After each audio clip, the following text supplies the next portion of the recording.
namely sticking sharp object. Badik, typically of South Sulawesi,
Halo, Assalamualaikum warahmatullahi wabarakatuh.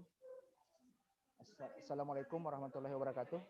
Hello everybody, welcome to our International Symposium on Collaborative Governance and Public Policy organized by HIMJIIP in collaborative with Department of Governance Studies, Faculty of Social and Political Science, Universitas Muhammadiyah Makassar, and Political Science Association of Makassar University of Thailand.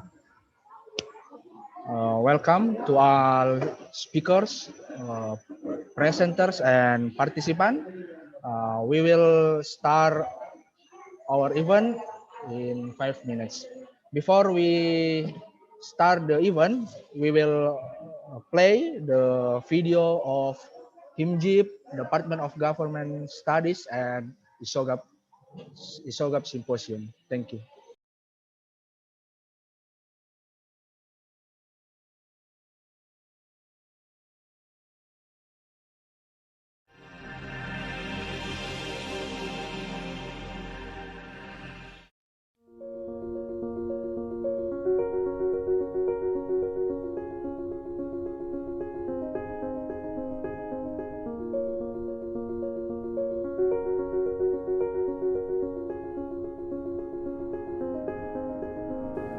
Program Studi Ilmu Pemerintahan Fakultas Ilmu Sosial dan Ilmu Politik Universitas Muhammadiyah Makassar memiliki komitmen dalam peningkatan mutu akademik dan pelayanan kepada mahasiswa dengan supporting sistem laboratorium ilmiah pemerintahan dan perpustakaan sebagai resource center.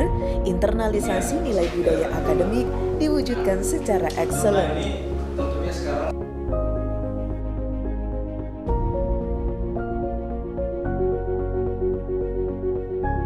Sebagai mahasiswi di jurusan ilmu pemerintahan, saya merasa sangat beruntung karena bukan hanya saya mendapat fasilitas untuk belajar dan berpengetahuan di dalamnya, tapi juga didukung atas apa yang ingin saya kerjakan. Seperti halnya di tahun 2017, saya mendapat kesempatan untuk mengikuti kegiatan internasional, yaitu ASEAN University of Summit di Dasmariñas, Philippines. Dan di tahun 2017, saya mengikuti kegiatan Youth Leader di Kuala Lumpur, Malaysia.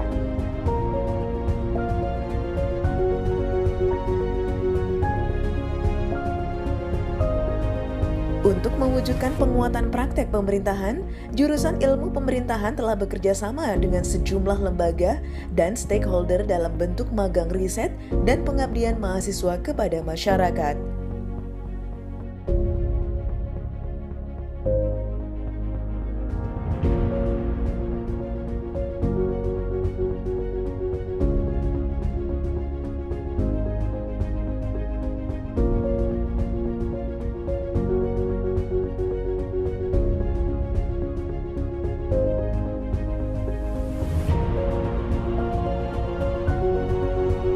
Keterlibatan mahasiswa dalam lembaga internal kampus sangatlah positif karena mampu mewadahi mahasiswa untuk berkreasi, berinovasi, dan berkarya. Ketika kita membahas soal Asia Tenggara, maka ada dua hal yang perlu kita ketahui.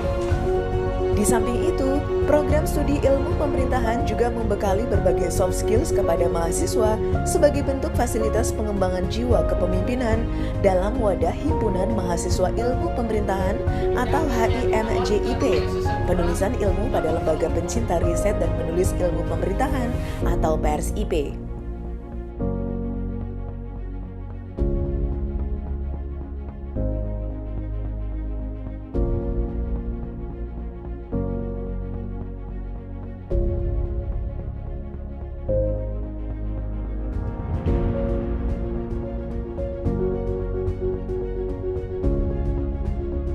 Dengan suasana kampus biru yang nyaman serta didukung dengan fasilitas modern, administrasi akademik yang berbasis IT, serta lulusan yang terserap di berbagai institusi. Dengan sarana dan prasarana yang ada, kami sebagai mahasiswa jurusan ilmu pemerintahan dalam proses perkuliahan merasa sangat nyaman.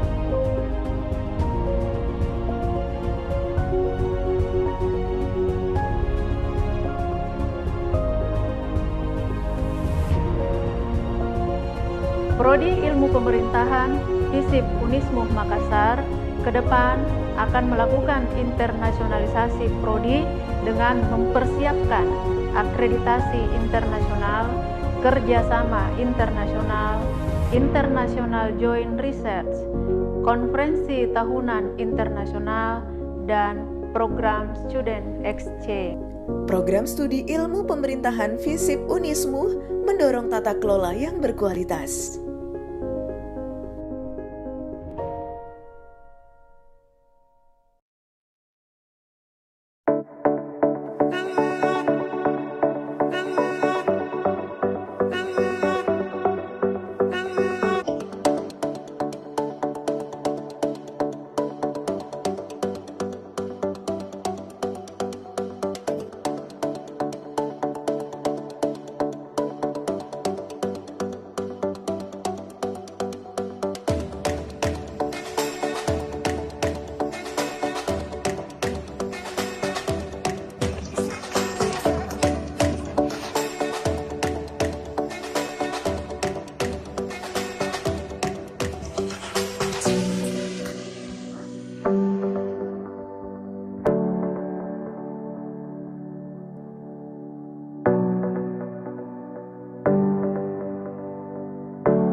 Filantropis sekaligus miliarder pemilik Microsoft, Bill Gates, sebelumnya Gates telah memberikan peringatan kepada dunia pada 2015 lalu tentang kemungkinan pandemi baru yang disebabkan oleh virus pernapasan seperti coronavirus. Dikutip dari data Kementerian Kesehatan, total kasus saat ini mencapai 2.950.058, lalu kasus sembuh bertambah 29.791 dengan total menjadi 2.323.666.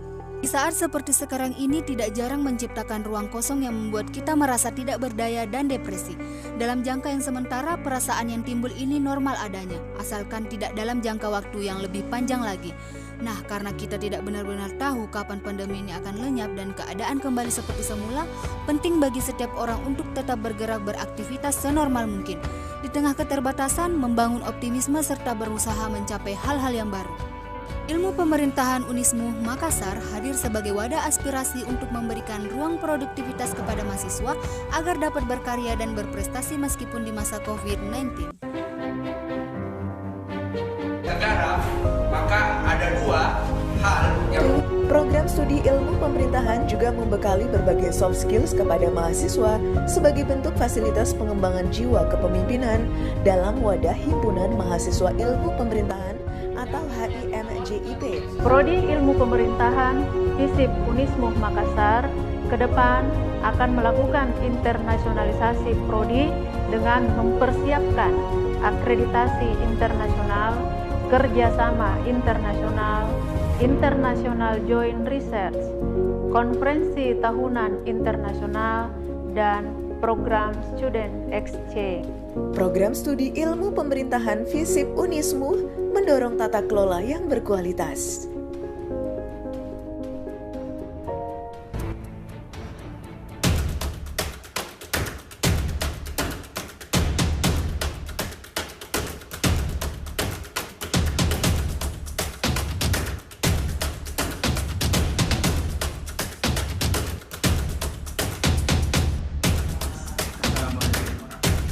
Kedua bahwa untuk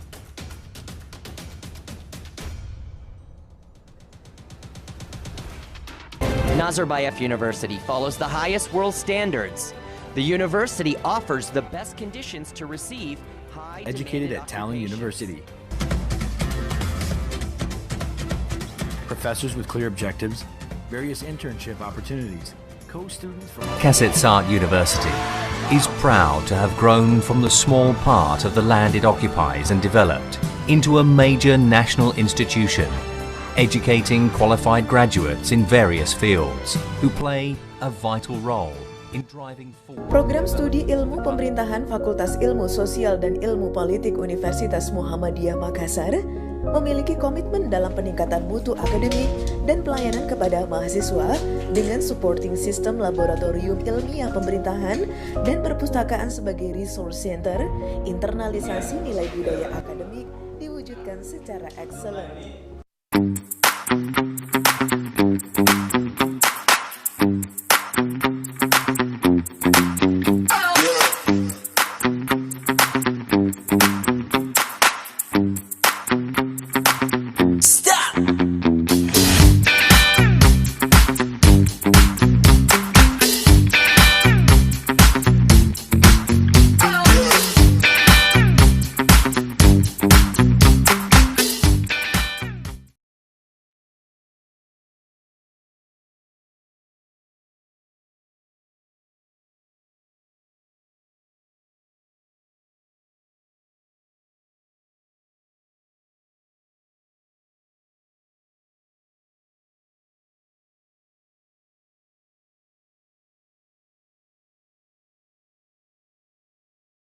Please switch your mobile phone to silent mode in order to avoid interruption.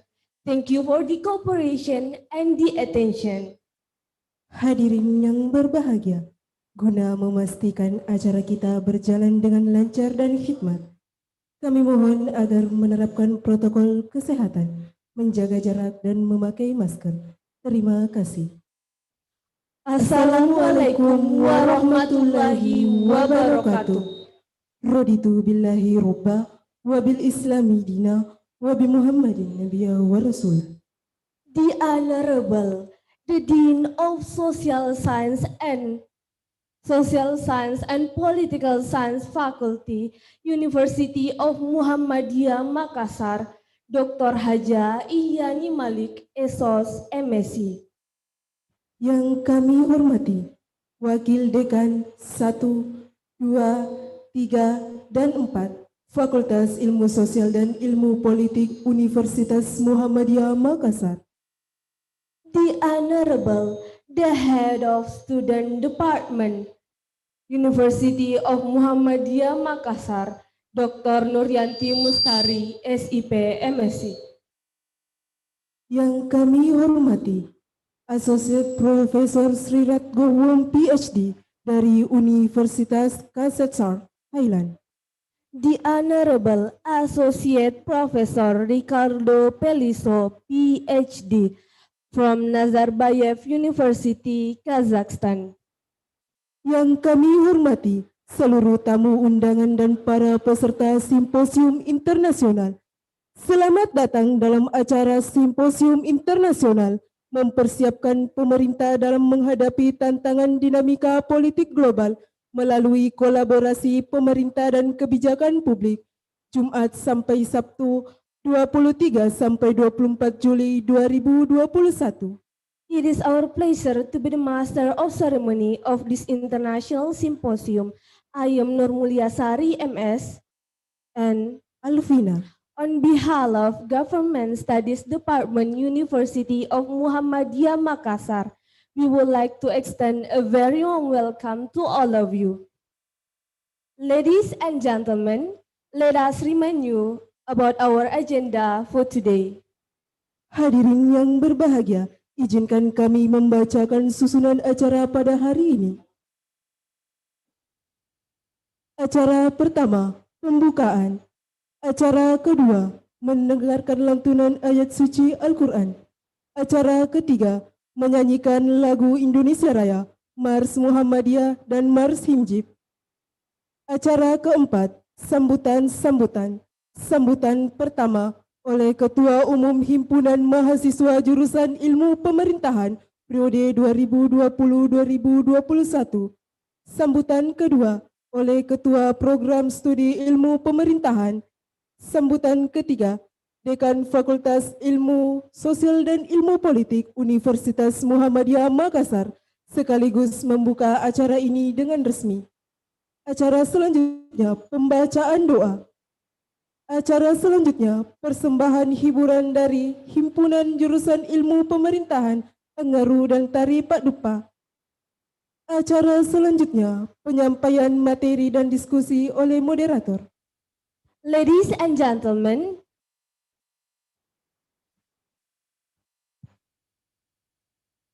to begin our agenda, let's start with Basmalah. The next agenda is reciting Holy Quran by Ahmad Midrar SIP. For Ahmad Midrar, time is yours.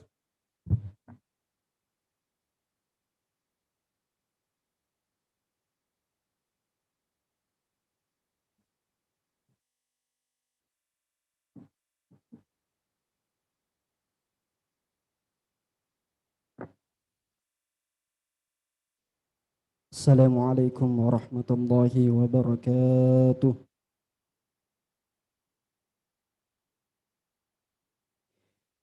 A'udzu billahi minasy syaithanir rajim.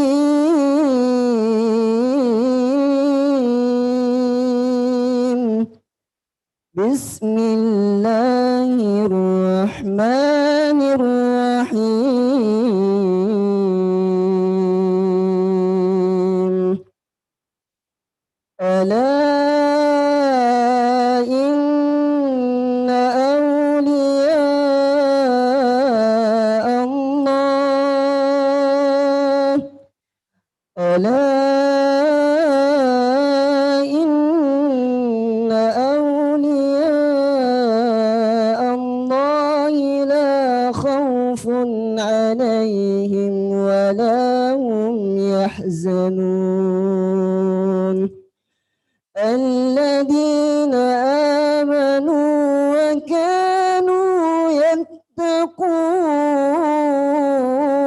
يتقون لهم البشرى في الحياة الدنيا وفي الآخرة لا تبديل لكلمات الله ذلك هو الفوز العظيم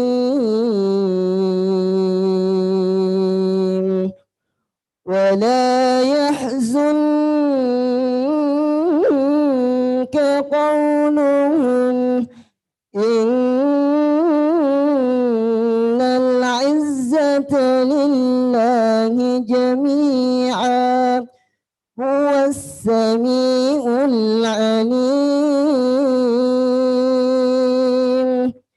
ألا إن لله من في السماوات ومن في الأرض وما يتبع الذين يدعون من دون الله شركاء إن يتبعون إلا الظن وإن هم إلا يخرصون هو الذي جعل لكم الليل هو الذي جعل لكم الليل لتسكنوا فيه والنهار مبصرا إن في ذلك لآيات لقوم يسمعون صدق الله العظيم. السلام عليكم ورحمة الله وبركاته.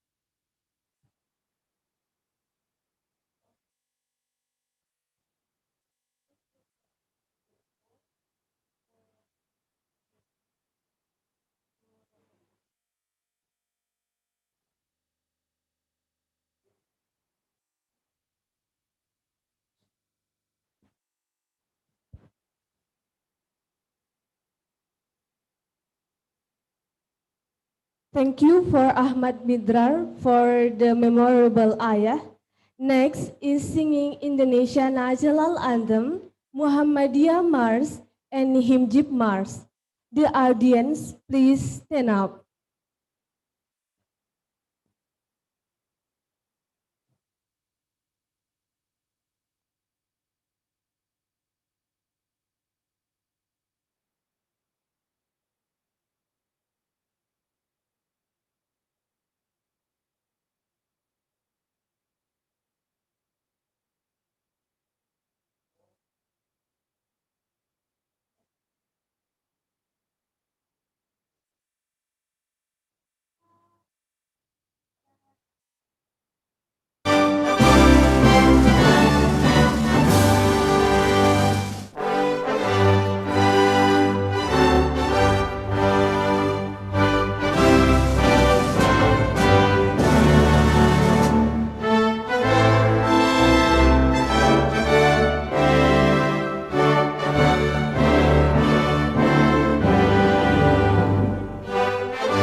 teman Muhammadiyah berjuang atas nama HIMJIIP.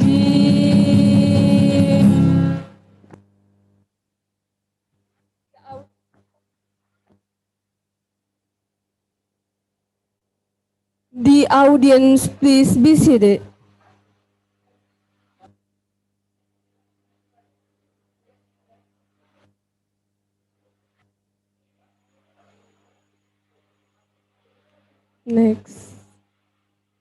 Next is speech by the Chief of Student Association of Government Studies Program in period 2020 and 21. For it is ready, time is yours.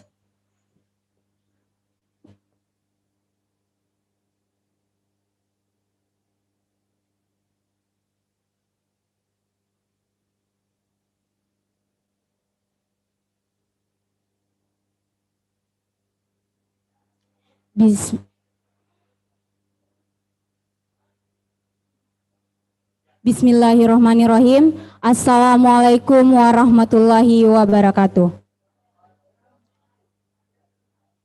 The Honorable Dean of the Faculty of Social and Political Science, Dr. Haja Yani Malik, SOS MSc.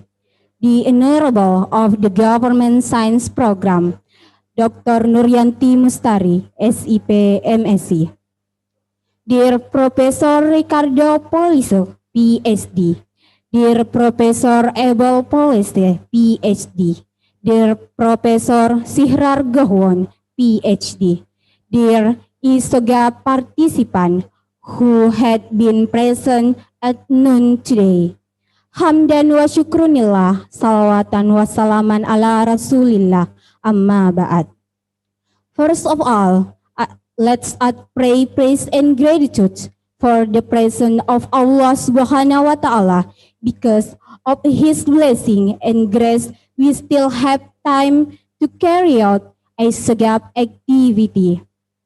And not forgetting also, we send salawat and greeting to our Prophet Muhammad Sallallahu Alaihi Wasallam, who has brought us from the darkness to the lightness. There is not proper word other than word thank you.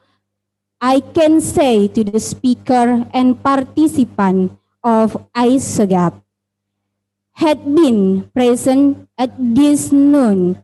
There is ISOGAPP activity is the first activity conducted by level where this activity can make us stably or friendly between each other, as well as understanding the issue they are developing in the open, in the regional, in internationally, and also we can know what innovation and strategies shall be implemented by government. I hope this ISOGAPP activity can have a positive impact in the future. Once again, my big thanks as much as possible. Wassalamualaikum warahmatullahi wabarakatuh.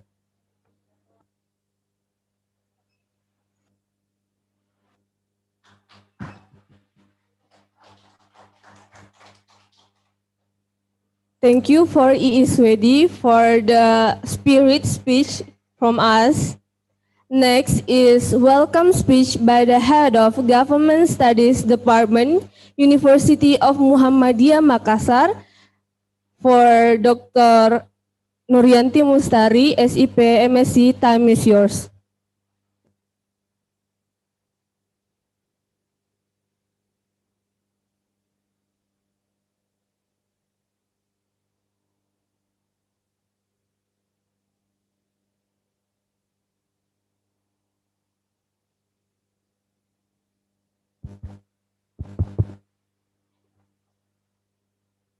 Bismillahirrahmanirrahim.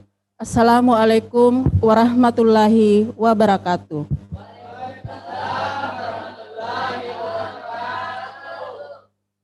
The Honorable, the Dean of Social and Political Science Faculty, Universitas Muhammadiyah Makassar, Dr. Haja Iani Malik, SOS MSI.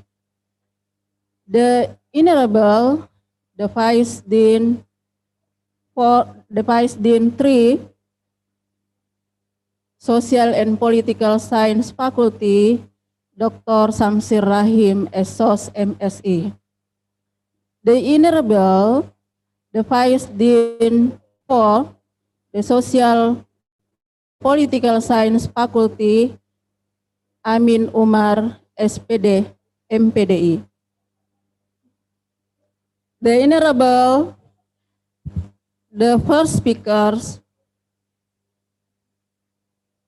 Associate Professor Ricardo Pelizo, PhD from Kazakhstan University. The Honorable, the second speaker, Associate Professor Abel Polisi, PhD from Tallinn University, Estonia.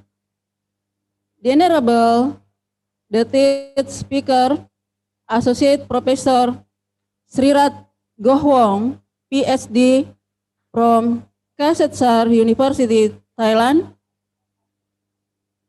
The Honorable, the Secretary of Government Studies Department, Ahmad Harakan, SIP, MHI.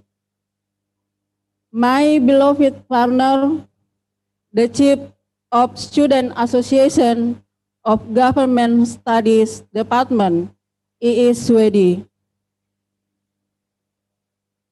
The Honorable, the Moderator, Maharida, SPD, MPD, and all my beloved participants of ISOGAPP from Universitas Muhammadiyah Bulukumba, Universitas Muhammadiyah Yogyakarta, Universitas Muhammadiyah Kendari, Universitas Negeri Makassar, Bawaslu, and special participants from University of Ukraine and Dar es Salaam, Tanzania. Thanks for joining this international symposium. First of all, let's say thanks to Allah Subhanahu wa Ta'ala who has blessed us, given us a long life, a good condition, and high motivation, so we can meet and gather in this special event, ISOGAPP International Student Symposium on Collaborative Governance and Public Policy. Secondly, don't forget to send our big respect to our Prophet Muhammad Sallallahu Alaihi Wasallam, who has guided us being from the wars to the peace, or from the bad condition to the better life. Ladies and gentlemen, this International Student Symposium is the first activity carried out by the Government Studies Program in collaboration with Student Association of Government Studies Department of Universitas Muhammadiyah, Makassar.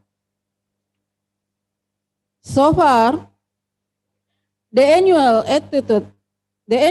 routine activity that has been followed in the national level student symposium, which is held and attended by all government studies program under the auspices of IPPTM, Asosiasi Ilmu Pemerintahan Perguruan Tinggi Muhammadiyah Indonesia.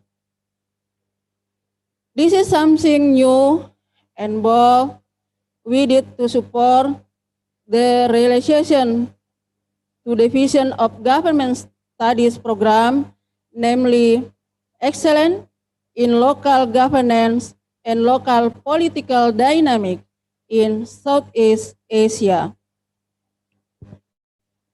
Some of things that we will prepare, among others, are international joint research and annual international conference.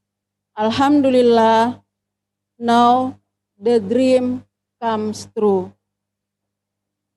Many parties have helped so that this symposium activity can be carried out. Thank you so much for the Dean of Social and Political Science who has provided us for material and immaterial support. And also thank you to all big family of government studies, both lecturers, students, and alumni who also continuously motivate the administrator to always be optimistic in holding this international student symposium. We also extend our infinite gratitude to all participants who have joined this special event, ISOGAPP. We realize that there are many shortcomings in organizing this international student symposium, which is being held for the first time. So on behalf of the big family of government studies program, we apologize for the shortcoming in the implementation of this symposium from the beginning until the closing tomorrow. Before I close my speech, there is quote from Franklin Roosevelt: "The only limit to make our dream comes true is our doubts of today. Let us move forward with strong and active faith." From the quote, we can conclude that the strong faith can be make the dreams come true. Terima kasih. Wabillahi taufik wal hidayah. Nasrun minallah wa fatun qarib wa basril mu'minin. Assalamualaikum warahmatullahi wabarakatuh.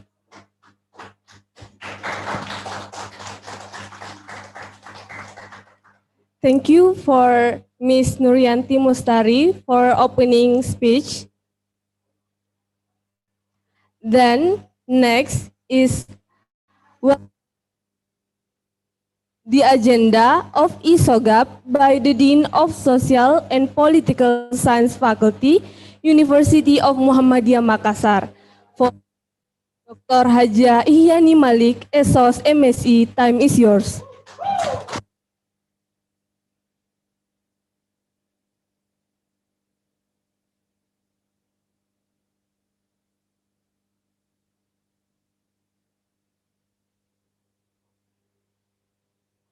Bismillahirrahmanirrahim. Assalamualaikum warahmatullahi wabarakatuh.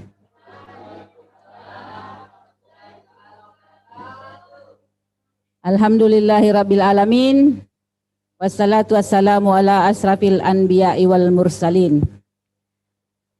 The Honorable Professor Kitisak James Siti Parson, PhD, from Political Science Association of Makassar University, Thailand. The Honorable Vice Dean of Faculty of Social and Political Science, Universitas Muhammadiyah Makassar, Indonesia.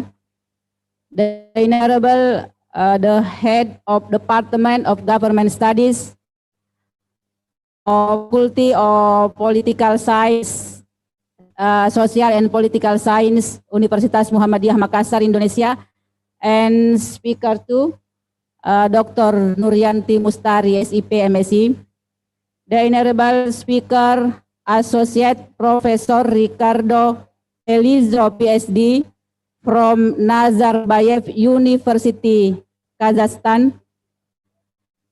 The Honorable Speaker, Associate Professor Abel Polese, PhD from Tallinn University, Estonia.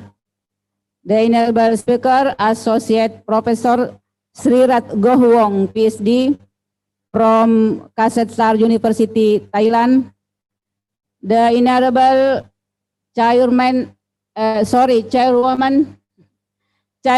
of HIMJIIP of Department of Government Studies, Faculty of Social and Political Science, Universitas Muhammadiyah, Makassar, Indonesia, Miss Iis Swedi. The Honorable all invited guests, all presenters, all committees and participants of the International Symposium. On behalf of the Faculty of Social and Political Science, Universitas Muhammadiyah, Makassar, Indonesia, it is my pleasure to welcome all delegates from the various countries to this International Student Symposium on Collaborative Governance on Public Policy, ISOGAPP 2021. Firstly, I would like to congratulate to HIMJIIP as a student association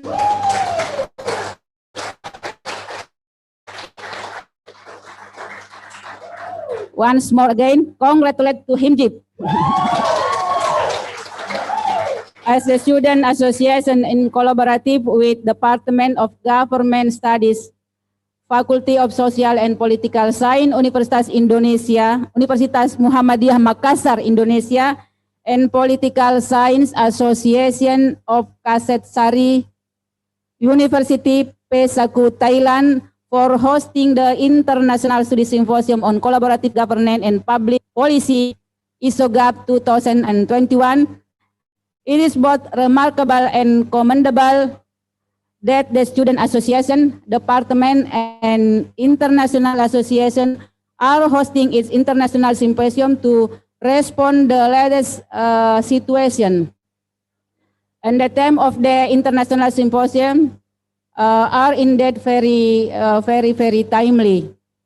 We hope that this International Symposium will not only discuss some of these pertinent issues, but also become a networking platform for presenter and participants.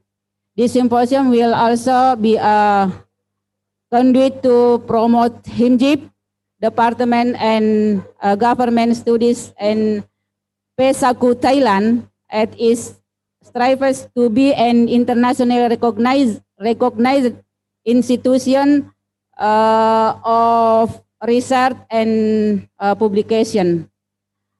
And finally, I would like to this opportunity to express my deepest gratitude to the ISOGAPP 2021 speakers, scientific and organizing committees for the efforts, for the dedication and commitment to ensuring the success of this symposium.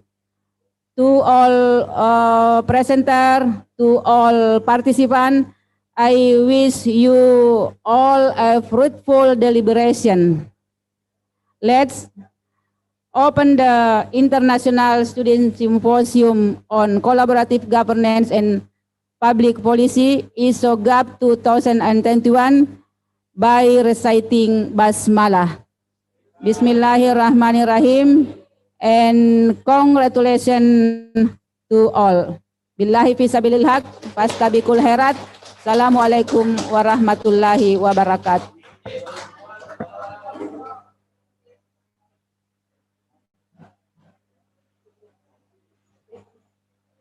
Thank you for Ma'am Haja Ihyani Malik, SOS MSc, for the opening ISOGAPP conference. Next is prayer by Ahmad Midra.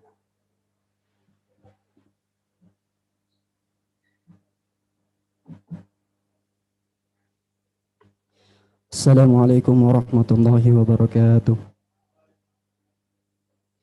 Amin. A'udzu billahi minasyaitonir rajim. Bismillahirrahmanirrahim.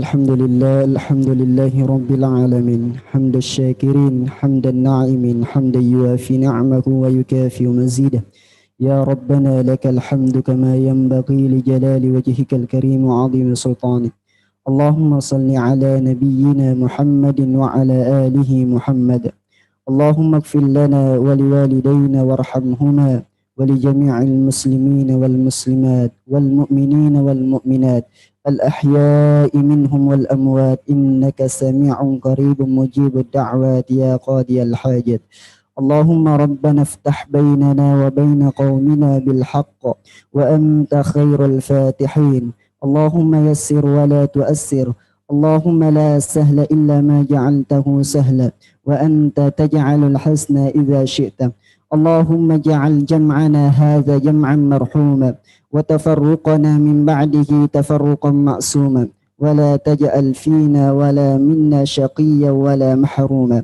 اللهم علمنا ما ينفعنا وانفعنا بما علمتنا وزدنا علما اللهم ربنا لا تزغ قلوبنا بعد إذ هديتنا وهب لنا من لدنك رحمة إنك أنت الوهاب اللهم ربنا آتنا في الدنيا حسنة وفي الآخرة حسنة وقنا عذاب النار سبحان ربك رب العزة عما يصفون وسلام على المرسلين والحمد لله رب العالمين السلام عليكم ورحمة الله وبركاته.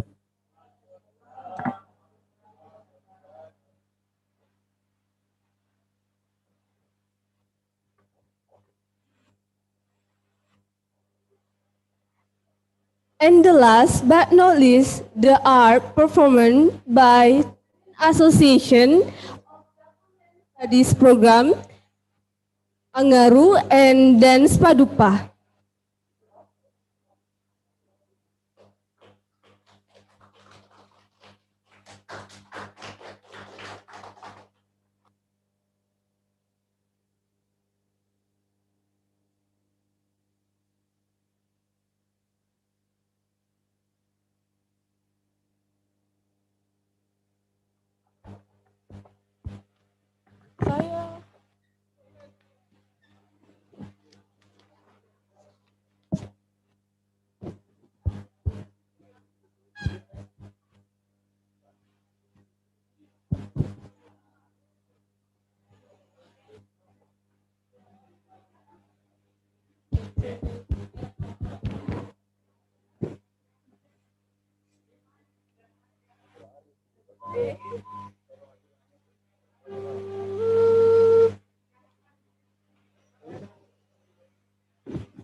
Angaru is a sacred tradition with a culture of speech, expressing pasang or papasang in a lifting the promise out of allegiance to the leader, and the perpetrator of Angaru or Pangaru express the unanimity of out of allegiance with a sincerity through motion, namely by sticking sharp object body typical of South Sulawesi to the body itself in the vulnerable parts such as in the neck is also in the heart.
Jangan lolo pastorona.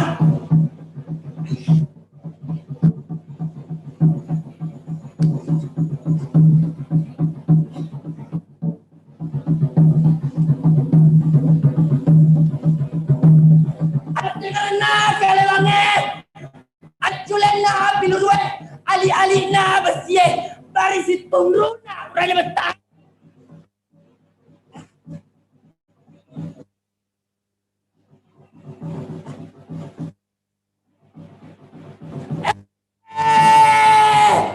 Desi sesiga. Wala daram apa juga udah tajam di rumah sereng.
Padupa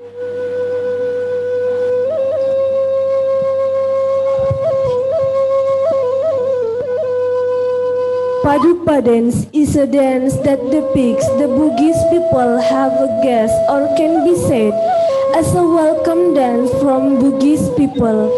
Bugis people, if the arrival guest serve bosara as a token of honor that contains typical cake. Cake Bugis people such as cucuru, songkolo, bandang-bandang, kue lapisi. In addition, Padupa dance is a dance performed by sweet woman who brings cakes delivery to the guests as a sign of Padupa dance now has many dance creations have been created by some Bugis people. Bugis people use traditional Bodo dress with a complete decoration such as flower, chain, necklaces, bracelets, hair ornament or bando, earrings, and the fringe or wrist sleeve are very glamorous. Bodo dress is one of the oldest in the world. Rectangular in the shape of usually has a short sleeve above the elbows. Padupa dance is the pull by the beautiful girls.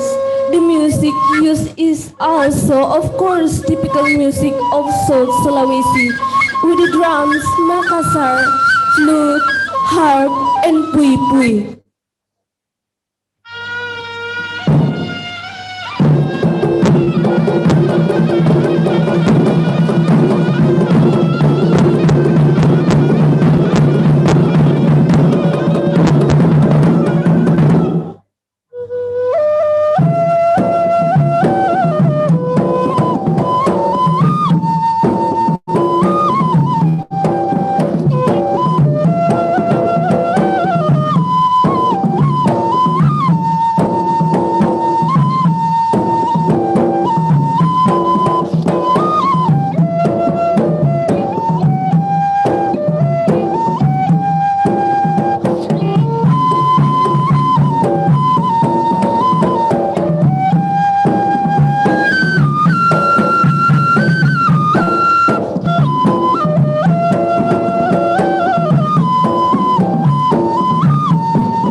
Ladies and gentlemen, now we are on the presentation and discussion session.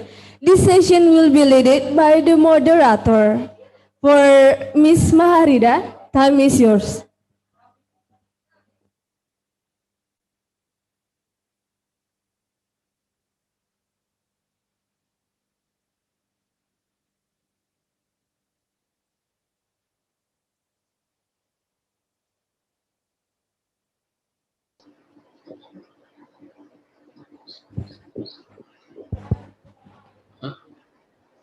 Me?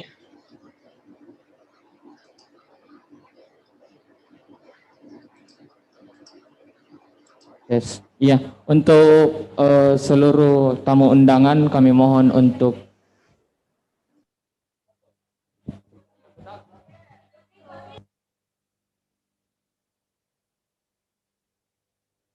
Thank you for all of the guests, the Dean of Social Science and Political Science Faculty, the Vice Dean 3, Dr. Haji Samsir Rahim, and also the Vice Dean 4, Dr. Amin Umar, SAG MPDI, for already join with us and give a welcome sign for us. And now we are on session photo. Please, all of the guests stand up in front of, and the committee take a picture with us.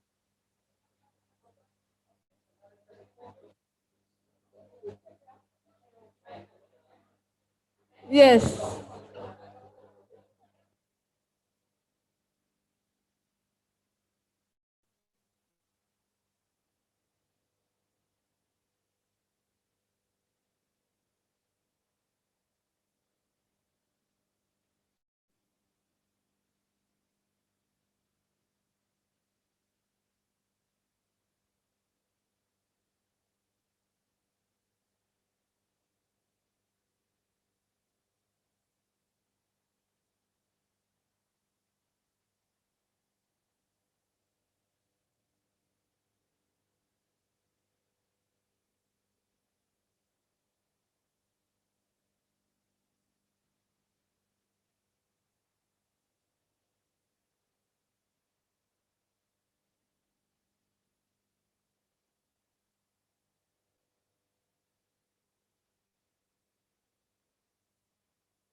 Yang kedua tiga ya.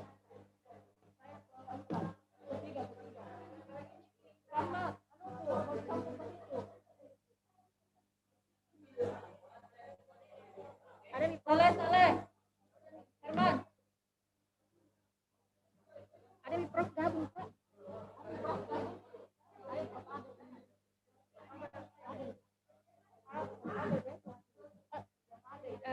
Ini terlihat iya. Berarti Prof Ricardo, ada Prof Ricardo di dalam.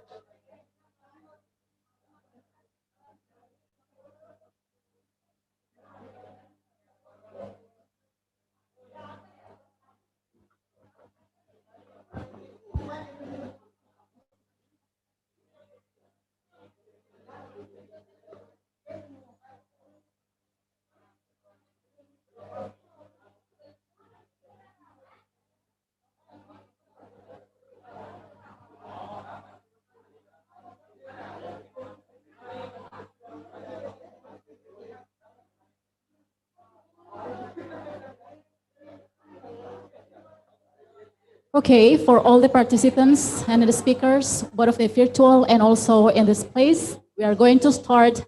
We are about to start actually. That's one thing that I want to say. So before we gonna start, the thing that we are going to announce that This session will be lead until around 4 or 5 p.m., include the session for question and answer. And before we start, let me say that allow myself to say welcome to the panelist session or the presentation audience. I need your cooperation to be silent still. I need your cooperation to be silent still in order to help the quality of the audio that can be heard or listened by our fellow or our friends outside there, where in virtually through Zoom is clearer.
Okay, so before we start, allow me to say hi for all the participants. And guys, it's better to have a better quality audio that can be listened. Is the participants, is it clear for you to hear our voice here? Okay, so we are about to start in a few minutes.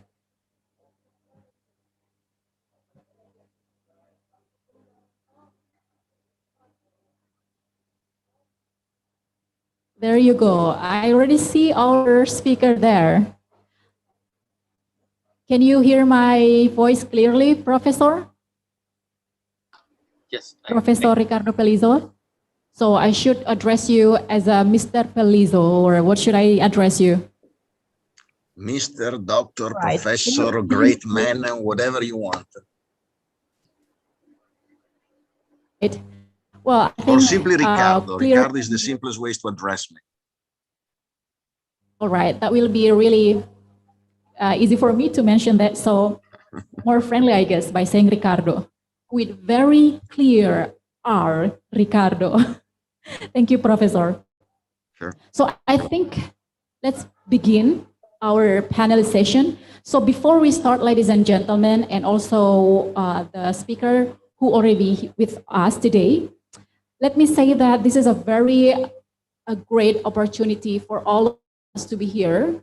And also we should say thanks for all the executive administration of the faculty, and especially for the committee, especially also for the participants, the young scholars, scientists, and researchers who's joined with us today.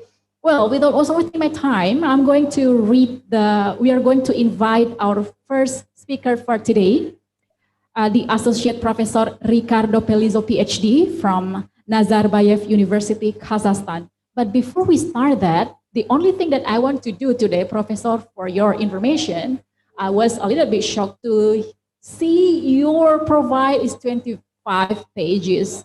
But I think I will not spend my time to read your very outstanding achievement. It's really great to see this. So allow me to read briefly about the profile from Associate Professor Ricardo Pellizo. So Wow.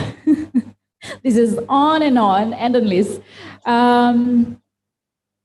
Ricardo finished or completes the study for PhD in 2004 and for political science. So both for MA and also PhD are in a political science with a huge professional training.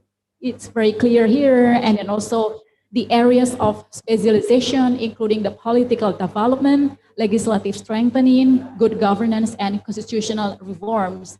That we believe that for the material that we'll present today, really in line with what we are going to learn today. And then the other one is the country experience. Wow, this is another outstanding thing. Is more than 10 countries, including Australia, Philippines, Singapore, Tanzania, Thailand, many more. It's the thing is being a researcher, is working and also doing a travel, isn't it, Professor? And also the employment background. Wow, I may conclude that this is a leadership experience instead of employment background. Really great.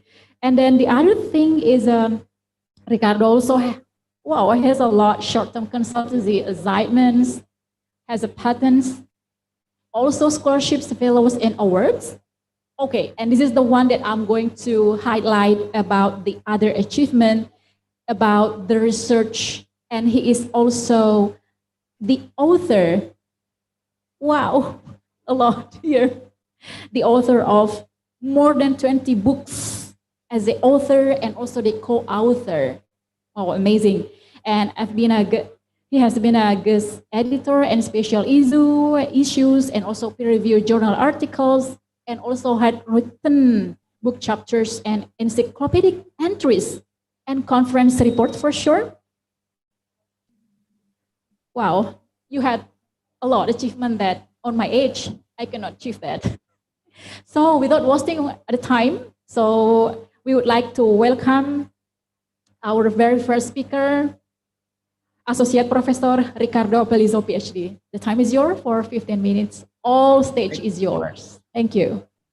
Thank you very much for giving me the opportunity to make this presentation. It's always a pleasure to participate in the events that you organize. A big thank to the organizers for inviting me, especially to Ahmad, because without him, all this will not be possible.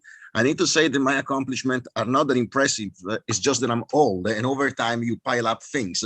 If I were younger, I would have done much less, but I would have probably more hair and would be fitter. So it's a correlate of old age that you end up doing more. You pile up things like the way you pile up years.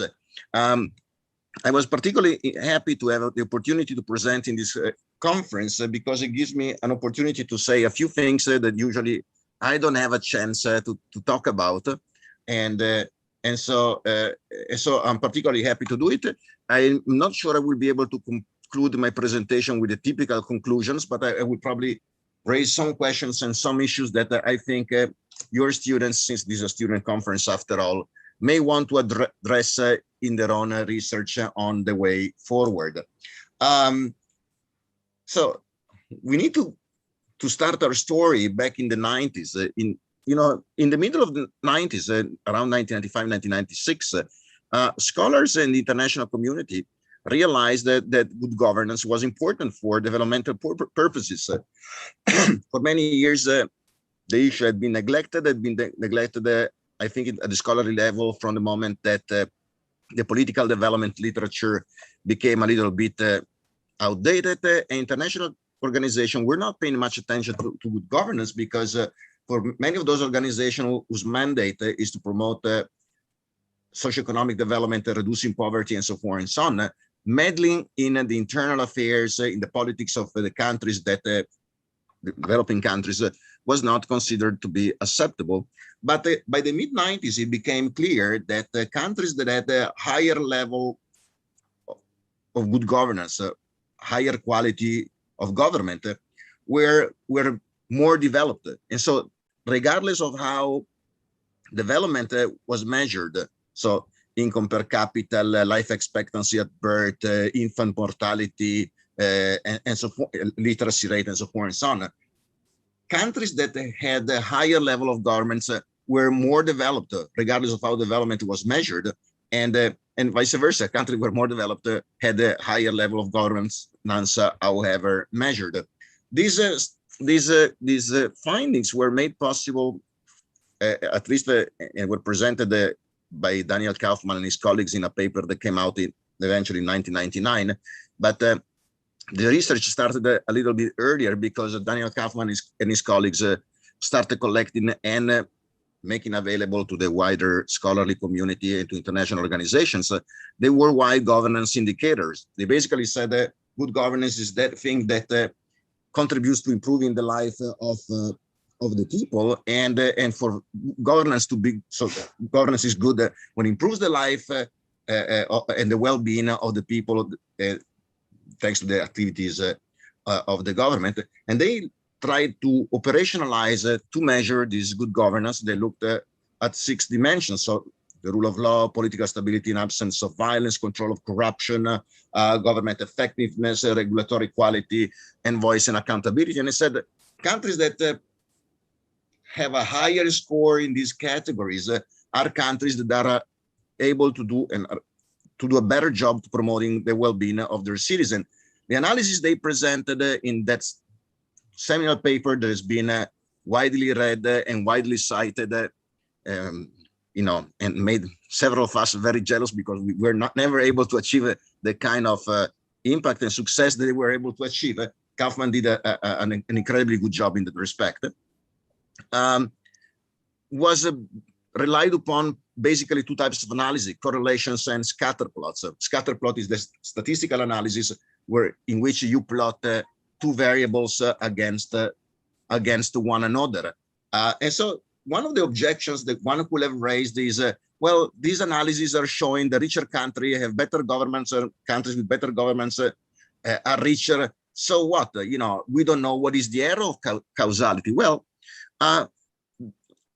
a seminal paper by Mauro that came out in 1995 actually showed that there is a causal relationship between good governance and development. In fact, it showed that countries in which governance is higher or better are able to attract more foreign direct investments and are able to sustain more rapid economic growth. So there's a causal relationship there. And in more recent years, and I just cite a few studies that have come out in the last couple of years, the importance of governance has been documented with regards to improvements in the income level, the quality of education, foreign aid, ability to reduce or prevent capital flight, to promote gender economic inclusion. And in a paper that Professor Baris and I did together last year, we were able to show that countries that have a higher level of good governance were more transparent in the way they presented the data about the number of cases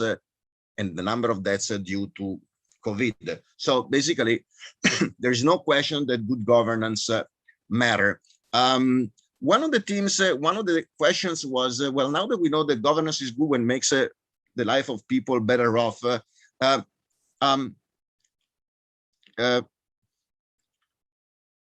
how is it different from democracy? Because also we know that countries that are more democratic or who have more established democracies are better off.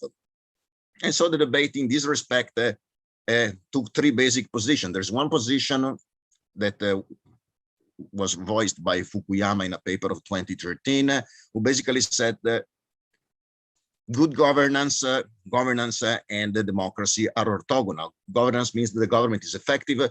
A government can be effective regardless of whether it's democratic or not. The United States government is democratic and effective. The government in Singapore is less democratic, but is also effective, while there are governments that are democratic and totally ineffective, and I don't want to make examples here, and there are governments that were non-democratic, were also ineffective, and that's in many ways the problem of many developing countries. So he said that, so the position of Fukuyama is these 2 dimensions are orthogonal. The position of Daniel Kaufman is that many of the indicators that he employed and devised to capture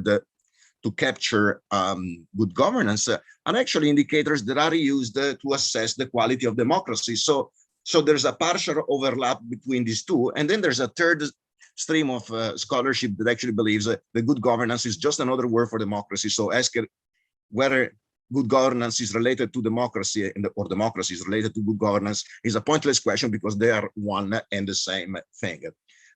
Obviously,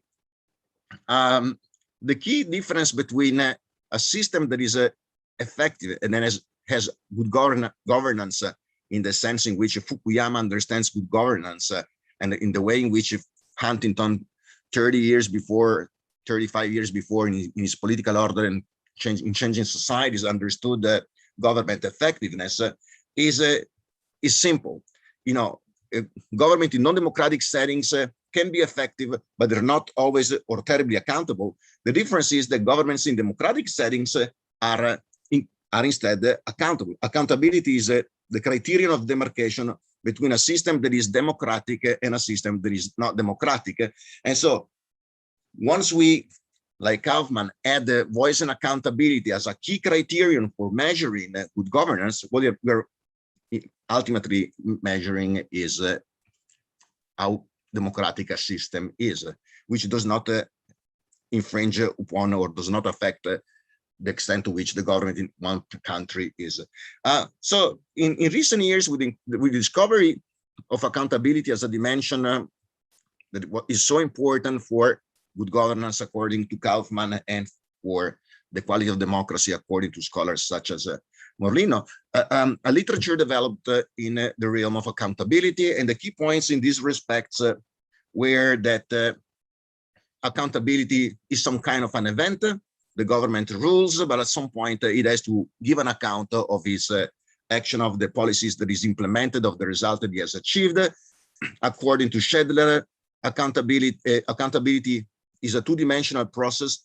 It involves answerability. The government needs to say what it has done and what results it has achieved. It has to provide an explanation for its decisions, its policies, its actions. And at the same time, there's a dimension, a second dimension that Schedler defined as enforcement, which means that the government can be, the policymaker can be sanctioned or punished depending on how well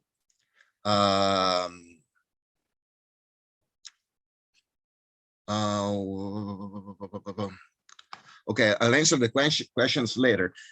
So the citizens need to be able, or other institutions should be able to sanction the government. And that's why the literature has identified two types of accountability. There is one electoral accountability. Voters ask the government what is done and it decides to reward or punish the government with a vote. The second type of accountability is interinstitutional. A government has to respond to the parliamentary questions that are asked by the parliament or by the legislature. It has to respond to the courts. So there are other checks and balances that ensure that a government is accountable, not just to the people, but also to other institutions. The third point that this literature argued was that accountability was a new notion, you know, and that's kind of true, because I think the earliest papers that I think we can find on accountability proper in the strictest sense in which Schedler or O'Donnell speak about it are written in the second half of the 90s. And the final point that I think that emerged from this literature was that elections were not terribly important, especially in countries where there's a charismatic leadership in which there's a lot of populism. Election may not be a good mechanism, because I voted for a charismatic leader regardless of his performance in office, and therefore the elections fail to perform the role of an accountability mechanism. And that's why in those settings, these authors claim interinstitutional accountability, the fact that the courts can be held accountable by the legislature or by the courts, is more important. I have to say that I have a little bit of disagreement with with each of these claims. The first one is that the notion of accountability is, I cannot say as old as man in the sense of human being itself, but almost. If we go back to ancient society, Mesopotamia, ancient Egypt, democratic Greek democracy in Athens, Roman Republic, Roman Empire, we do have a sense of accountability there. You know, it was not the political accountability that we have now, where the government is accountable for all of its action, but in each of these political systems, it was very clear that the administrator, government officials had to account for the use of public money. And so, you know, so basically the notion of accountability is very old, and, you know, if you look at even religious writings, you know, in the Abrahamic religions, you see that the notion of accountability is pervasive. God's rewards and punish depend on how people behave in the course of their life.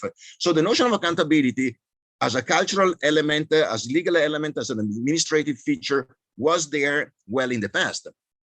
It was a political science that didn't pay attention until recently.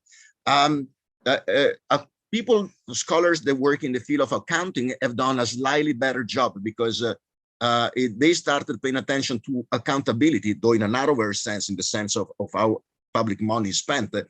Some 20 years, 15, 20 years before political scientists started paying attention to accountability. So my first claim is the notion is not new. The notion is older, and especially in the narrower sense.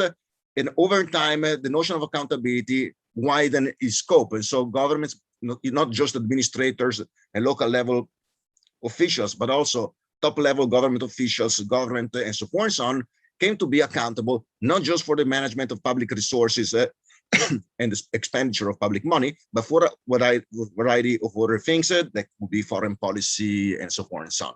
So that's my first point. The second point that I want to make is that accountability, and this is something that Professor Pasquino, former president of the Italian Political Science Association, wrote in a paper published in an Argentinian journal a few years ago, said, accountability is a process.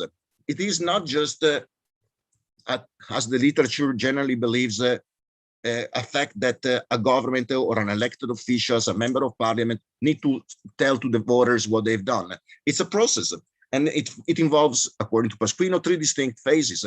The first is the taking into account, which means elected candidates in the course of an elections, when they run for office, they need to be informed about what the people want. They need to take into account their preferences. They need to aggregate their preferences in coherent electoral manifesto or party platforms, on the basis of which the parties campaign, and if lucky, they win the election. The second phase is the keeping into account, which means that once candidates become elected officials and one parties win enough seats in a parliamentary system to form the government, when they design policies, they need to design policies that are aligned with the demands, the needs, the desires of the voters by which they were supported, because that's the notion of having received a mandate to rule. And the third phase, which forms some kind of a loop, is the phase in which candidates, parties, governments need to give an account of how they behaved once they were in office. You know, you were elected to do certain things.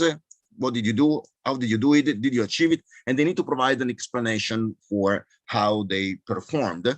And in which case, if they've performed as expected, they can be rewarded. Otherwise, they can be voted out of office. The importance of the processual nature is because we cannot think of accountability as I go to parliament and ask a question, but it's a process that begins in the course of an electoral campaign and ends at the end of the electoral campaign. And meanwhile, you know, there's other accountability mechanism that can be used to keep government accountable. But in the end, the enforcement comes in the following election cycle, the following election. This is an important point because it allows me to make another little, I think, corrections to what the existing literature indicates, which is that elections are truly important. Because, you know, in order to have the cycle that Pasquino has described, we need to have elections. If there's no election, there's no taking into account, and certainly there's no giving an account, because in a country in which there's no election or elections are neither free nor fair, the elections fail to perform as an accountability mechanism. And that's why it's particularly important for election to be free and fair. A key point that I need to make at this point is that this literature on accountability, in my super modest opinion, has neglected a crucial institutional device, and that's the political party. Traditionally, the organization that was collecting all the demands of the population was aggregating this demand in coherent platforms that was bringing to the attention of policymakers what the people wanted, what the people needed, what the needs were in a territory that sometimes, as in the case of Indonesia, is very diverse. That was the role of political parties. And parties also performed a second function, which was once a government decision were taken, to go back to the voters, to go back to their party members, to go back to the citizens and explain what the government had done with it. So they were providing, on the one hand, political education, if you want to call it that way. But secondly, they were providing an explanation for government activities. And that was crucial because that was creating that kind of legitimacy and trust of the citizens in what the government was doing, because a citizen that does not understand what the government does not trust the government. But once the party performed this pedagogical function, the citizen have a better, and party members and subordinately, and subordinately citizens understand what's going on and have a much higher level of trust in what the government does. So parties were an absolutely important element, so much so in the late 1940s, the president of American Political Science Association, Schneider, famously wrote that democracy is unthinkable, save in terms of political parties. There cannot be democracy without political parties. Much in the same way, if we replace, as I was telling you before, given the substitutability of the two terms, democracy for good governance, we could also say that we cannot have good governance without political parties, because the political parties are the channel through which these demands are voiced and through which political decisions and policy decisions are explained. Why I made this little digression on political parties? The point is that the political parties in developing countries have, by and large, failed to become properly institutionalized and developed. In the case in Africa is particularly clear. And in those countries, like in Western Europe, where parties were once very well institutionalized, deep-rooted in society, able to have a very functional and well-performing organizations, have been in a crisis. The number of party members declined, the amount of resources the parties have at their disposal has diminished, their legitimacy in the eyes of the citizens declined, the ability to perform that linkage function to link the citizen with the state as a result declined. And therefore, the reason why we ended up having all these new developments in the literature discussing things like participatory governance or collaborative governance is because new ways had to be found for making sure that policymakers were somewhat aware of the needs, the demands of the population. So in a literature review on what makes collaborative governments work, collaborative governments seems to work well when there are proper institutions in place, and that should not be a surprise, when there are the proper conditions, such as, for example, there shouldn't be two major power imbalances between the public agencies that engage in this collaborative governance and the various stakeholders. There's gotta be incentive for civil society groups, for private actors to participate in the process. There has to be a good quality of relationship between the stakeholders, because stakeholders that had previous grievances between themselves in the past are not going to be collaborating, and this could derail the whole process. And there has to be facilitating leadership. Leadership needs to facilitate the interaction between the private sector, public agencies on the one hand, and individuals, private organizations, associations on the other hand. The third point is that the process has to be collaborative. There's got to be dialogue, which is valuable in itself to communicate the needs, but it's also important because it is instrumental in creating trust between the various partners. And more importantly, and there has to be, of course, commitment to making collaborative governance work. And finally, there has to be a shared understanding of what the problems are and how they can be solved. Why do we need to think about all these issues? Well, because parties no longer seem to be able to perform, to be able to do their performance, to their job as well as they once did. And so we need to find other solutions. Collaborative governance could be a solution, but it's very important to understand under what conditions specifically collaborative governance actually works well. And the evidence in this respect is a little bit dispersed because most of the studies on collaborative governance are case studies that look at specific programs or specific sectors.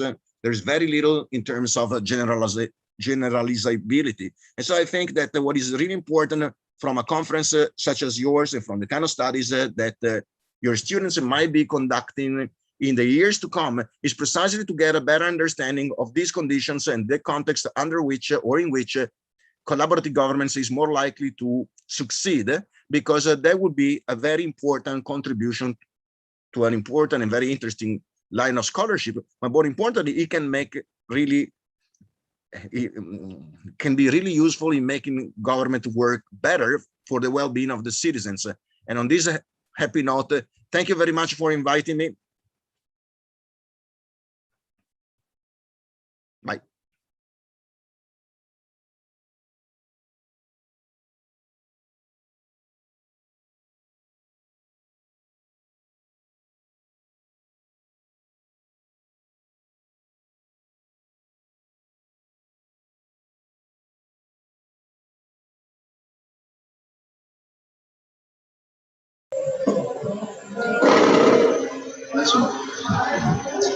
Okay, I'm moving here. Thank you so much listening for your presentation.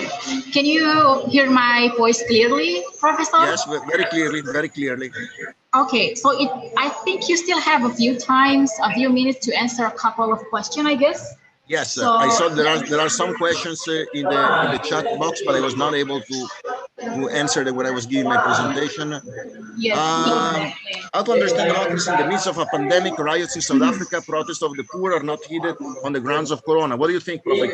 Well, I mean, this Corona pandemic has been a disaster for economies around the world. Some economies have suffered more than others. This has really affected in a very negative way the well-being of especially the poorer segments of the population worldwide, especially those that need to work to feed themselves. And so this has created a lot of tension and a lot of resentment. There have been riots, that's true, but the riots in South Africa are due to a different reason, which is that President Zuma was, former President Zuma was arrested on corruption charges. But I think the democracies showed to be somewhat resilient in the midst of this pandemic because they were able, more or less successfully, we can discuss how successful they were, in containing the disease, in preventing the diffusion of the disease, and in making citizens comply with their decisions. When countries said we need to have a lockdown, citizens didn't raise the rifle or started doing terrorist attacks. Citizens stayed home and complied with government regulations. So I think that, given the gravity of this emergency, I think that the citizens, the democratic systems have worked as well as they possibly could. There's another question here. Our problem is not meeting the needs of the community in the midst of a pandemic. Yes, sir. Well, I mean, that's a real problem. Delivering to the citizen in this period, in this moment, is very difficult because there are logistic problems, there's transportation problems. Whenever there seems to be an improvement in containing the disease, a new wave seems to be beginning. And so I think that I'm not an epidemiologist, but I think that until everybody is vaccinated, there's not going to be a real solution. And so that obviously has a widespread political implications, because if people cannot meet, they cannot engage in the kind of political activities that traditionally were held by political parties, and they can also not engage as effectively, I will say, in collaborative governance, because meeting online, the way we're doing right now through Zoom, is wonderful, but it does not replace the fact that we have a face-to-face real meeting, in person. It's not the same, and looking at a concert on YouTube is different from actually being physically at the conference. So the fact that we have to live through these digital solutions, it's wonderful, because it's the best we can do at the moment, but does not replace the real thing. And of course, we need to go back to the real thing, if and when that's going to be possible, to make sure that we get the best out of collaborative governance. Talking about democracy, based on your opinion, what is meant by real democracy? Well, because until now, citizens with democratic systems are still asking for justice. Well, I mean, again, without justice, there's no democracy. I mean, democracy at the very, very least means that each citizen has equal influence on the political system, and that the influence is expressed at the ballot box when they cast their vote. Another very important feature of democratic system is that regardless of how poor or rich, powerful or powerless you are equal before the law, which means that if you commit a crime, you should be prosecuted regardless of who you are, and if you're innocent, you should be, acquitted regardless of who you are. The decision of the justice system should not reflect other considerations. So basically, whenever this justice is not provided, that reduces considerably the quality of a democratic system. And that's why, if we go back to the case of Zuma, former president of South Africa, I think it's I'm sad to see that there have been riots and people have been killed. I mean, that's very unfortunate, but actually was a very good signal for a country like South Africa to be able to actually convict a former president that engaged in hundreds and hundreds and hundreds of corrupted and illicit activities, and was convicted out of hundreds of corruption-related charges. So the system in South Africa showed that actually, even though you're a former president, you're not above the law. That I think was a great lesson. So is a great lesson for South Africa, for the developing world, but for all of us. I think that should be an example that should be replicated, hopefully, in other settings.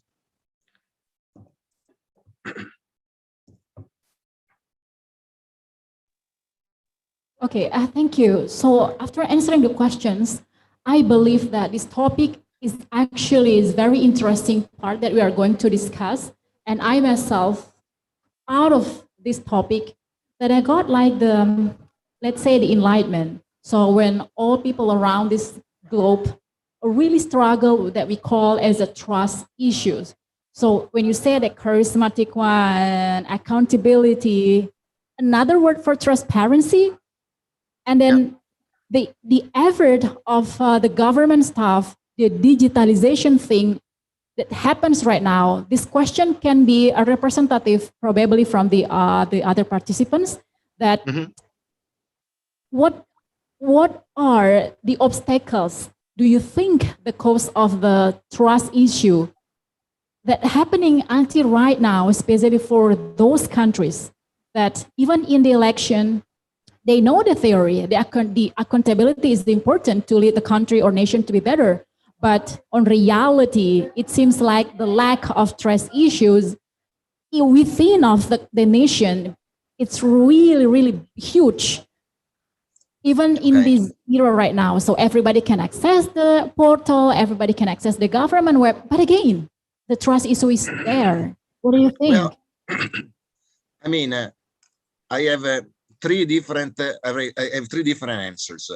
One answer is not mine, but is Robert Putnam. Robert Putnam published in 1992, 1993, a book called Making Democracy Work. In that book, he said countries in which there's a great deal of social capital, which means people trust the government works better. Question, how do you build this trust and social capital? And he said, well, because that's the result of associational life. People engage in associations, clubs, trade unions, whatever, they have associational life, and that allow them to build trust towards each other. That's why he went on to write a book called Bowling Alone, where he said the fact that, traditionally in the United States, people went to play bowling together and in clubs, in association, that was instrumental in creating trust. And now they're not doing that. That's going to be a problem. So, one problem could be, that in some countries, there's a greater associational life than in other, and therefore there are more opportunities, chances, and mechanisms to create trust than there is in order. So that will be the Putnam explanation. The second explanation, I think, has got to be cultural. I mean, we live in different countries, we have different histories, we have different mindset, and in some settings, for cultural reasons, there's a greater level of distrust towards authority than in others. So, I know the Singaporeans are very happy with their government no matter what, but people in Latin America or in Eastern Europe and former Soviet states, they're fairly distrustful of the governments. No matter how government how good is, they don't buy it, they don't trust it. The government has to do something when citizens double guess it, because, what I will say, it's a cultural mindset that reflects a variety of other things, including the fact that some of these countries were not ruled democratically, and the government did some atrocious things in post-Soviet, in the former Soviet states, and therefore there's a little bit of reluctance to trust the government completely. I'm not sure in Indonesia, because Orde Baru was very successful at first. It didn't end too well in '97 with economic crisis, but you've been probably the best performing democracy in Southeast Asia for the last 25 years. And so I don't know how that has affected the level of trust the Indonesians have for the government. That I don't know. I will have to check it. The third answer, at the risk of contradicting myself, is that in a democratic system, and in this way I answered one of the questions I received in the chat, citizens are supposed to be demanding. The fact the government doesn't well does not mean it cannot do better.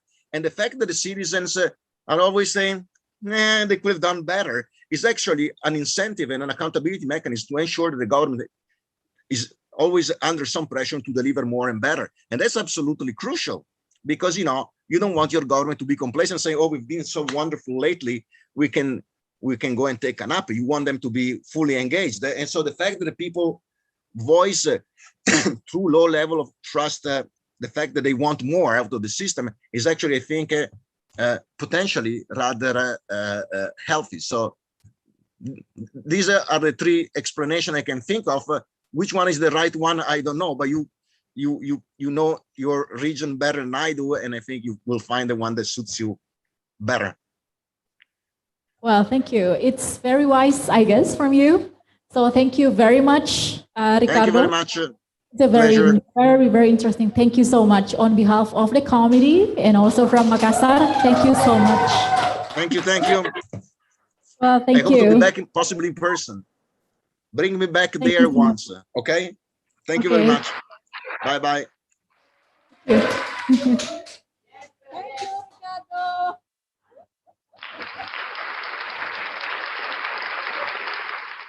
Well, ladies and gentlemen, on the floor that we have on behalf of the committee, and we are going to move to the second speaker. I think, and I already saw that we already have the second speaker with us. Let me say good afternoon from Makassar here for Associate Professor Srirat Gohwong, PhD. Should I address you Srirat or Mr. Gohwong? Okay, as you convenient, you can call me. My nickname is Koi, you can. So Okay, okay. so that's fine. Okay, so Okay. it's totally fine if we address you as a Professor Srirat. It's Okay. okay. Okay, thank you. So thank you for having, we are so glad for having you with us today. So before we move on to listen, I believe that everyone is very, very excited to hear about you. So allow myself to read a short profile about you here and also as an information for all the participants that joining with us today. So name is Mr. Srirat Gohwong. Designation is lecturer, vice head of Department of Political Science and Public Administration, and also the chairman of Bachelor of Arts in Political Science as a special program. Department of Political Science and Public Administration, Faculty of Social Sciences. Wow, so it seems like you are very specialist, especially for the public, for political science here after reading your profile. So Srirat Gohwong obtained his bachelor's degree in Bachelor of Arts, Political Science, Public Administration with first class honors, gold medal, Faculty of Social Sciences, Makassar University. Then he obtained his 2 master's degree in Public Administration from Chula Loncorn University and Computer Information Systems Sri Sakti Chanonman Prize from Assumption University, and then the most outstanding part and PhD in Development Administration from National Institute of Development Administration. And currently, Mr. Srirat Gohwong PhD is an assistant professor in the Department of Political Science and Public Administration, Faculty of Social Sciences, Makassar University. His specialization includes state-based public administration and stateless-based public administrations. And then the other part that we should know about his current research are stateless-based public administration, such as non-government-based cryptocurrencies, government-based cryptocurrencies, deep webs, and dark webs, net states. Wow. So it's I will not read the date of birth. I will not read the date of birth. Maybe this is very private for you and very, I don't know whether you agree with that, but I will not read that. But shortly, Mr. Srirat Gohwong was born in 1974. Not bad. You still look young. Okay, so without wasting the time, please welcome Professor, Associate Professor Srirat Gohwong, PhD. 15 minutes for you, include question and answer. Yeah. Today I will present my study, Comparative Non-Government-Based Cryptocurrency Policy between Thailand and Argentina. As the first speaker says something that about you have no trust in government and you face a lot of problems about corruption and non-democracy. This kind of technology is a symbol of civil and business disobedience for government. That is why that I present my paper for today, because in order to maintain the existence of the state, you have to control the money at first, right? If you can control money, it means that, for example, money supply and its flow, and you can do lots of public service provision and control all affairs, both internal and external, your country. However, what happens if there's something that is like an alien of your financial system, because this kind of money can create by general peoples, hedge fund, and even firm. All 3 entities are beyond the power of the state. That is why that today I will present about the policy of this kind of currency between 2 countries. Here's the agenda that I will present today. significant of problems. Both countries have established formal diplomatic relations since 1955. Yes, trading is one of the affairs between two countries. However, both countries face the same thing. The emerging of virtual money like non-government-based cryptocurrency. For Argentina, there is only 2.94% of total population who use it. For Thailand, only 5.2%. However, both countries have similarity that many people of each country buy this kind of money too much. What I want to tell you is on the next screen. It is very interesting, you know, because here is from a comparative report written by Socalo, a professor from School of Economics, Buenos Aires University. He used Thailand as his example. This report gives a guideline for coping with non-government-based cryptocurrency in Argentina. You see the highlight. It stands for that someone from Buenos Aires can buy Bitcoin from another person in Thailand. That is why that I am interested in Argentina and want to compare the policy between two countries. Yes, due to the above-mentioned relationship between two countries in diplomatic and trade, and their similarity in crypto booming and public policy, here is my objective for today. I want to study state of the art of this kind of money in Thailand, Argentina, to compare public policy between the two countries and discuss implication for two countries. Here is my literature review. Sorry. First one is cryptocurrency. As you tell the audience already that now we have, from my paper, I classify cryptocurrency into 2019 into two types. First, it is government-based cryptocurrency. Second is non-government-based cryptocurrency. The first one, money supply and value, is determined by central bank. And the latter one, money supply and its value was, I have to say, are determined by demand and supply. The next one is political system model of David Easton, that everyone very familiar with this kind of model, right? That we have a system, political system, they provide public service provision to the people in order to get support, in order to maintain the survival of the system.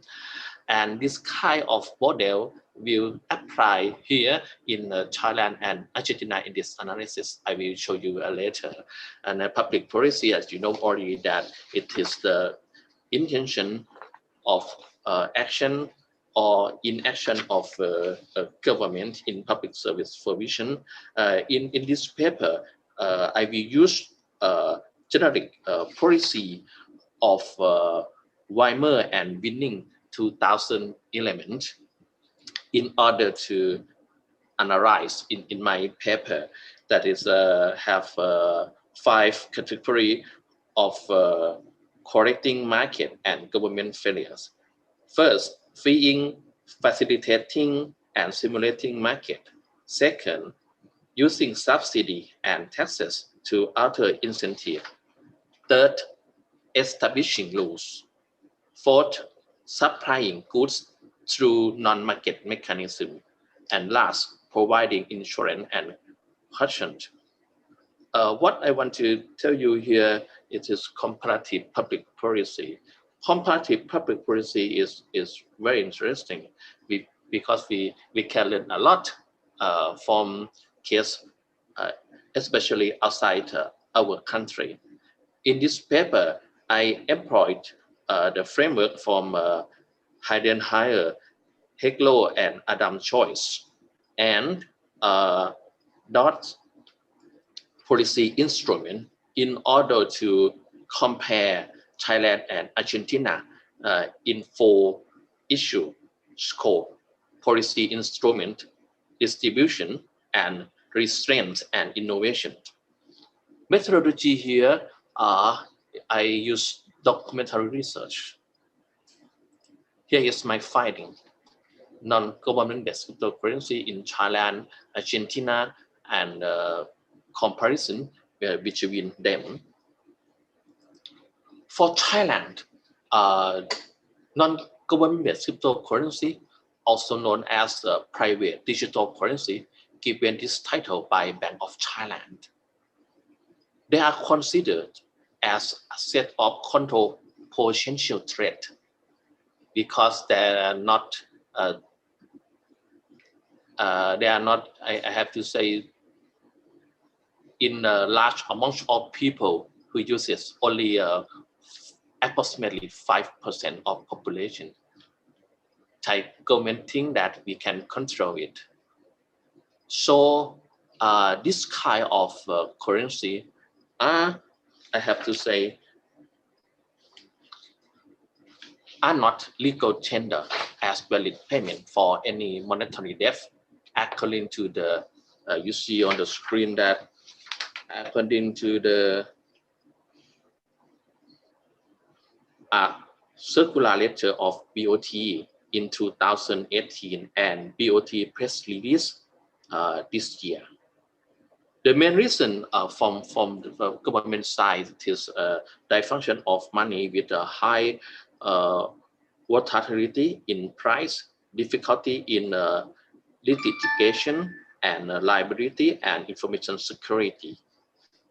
However, from this point of view, this kind of cryptocurrency are limited only 7 legalized currency from 5,702 currency by the allowance of Office of the Security and Exchange Commission.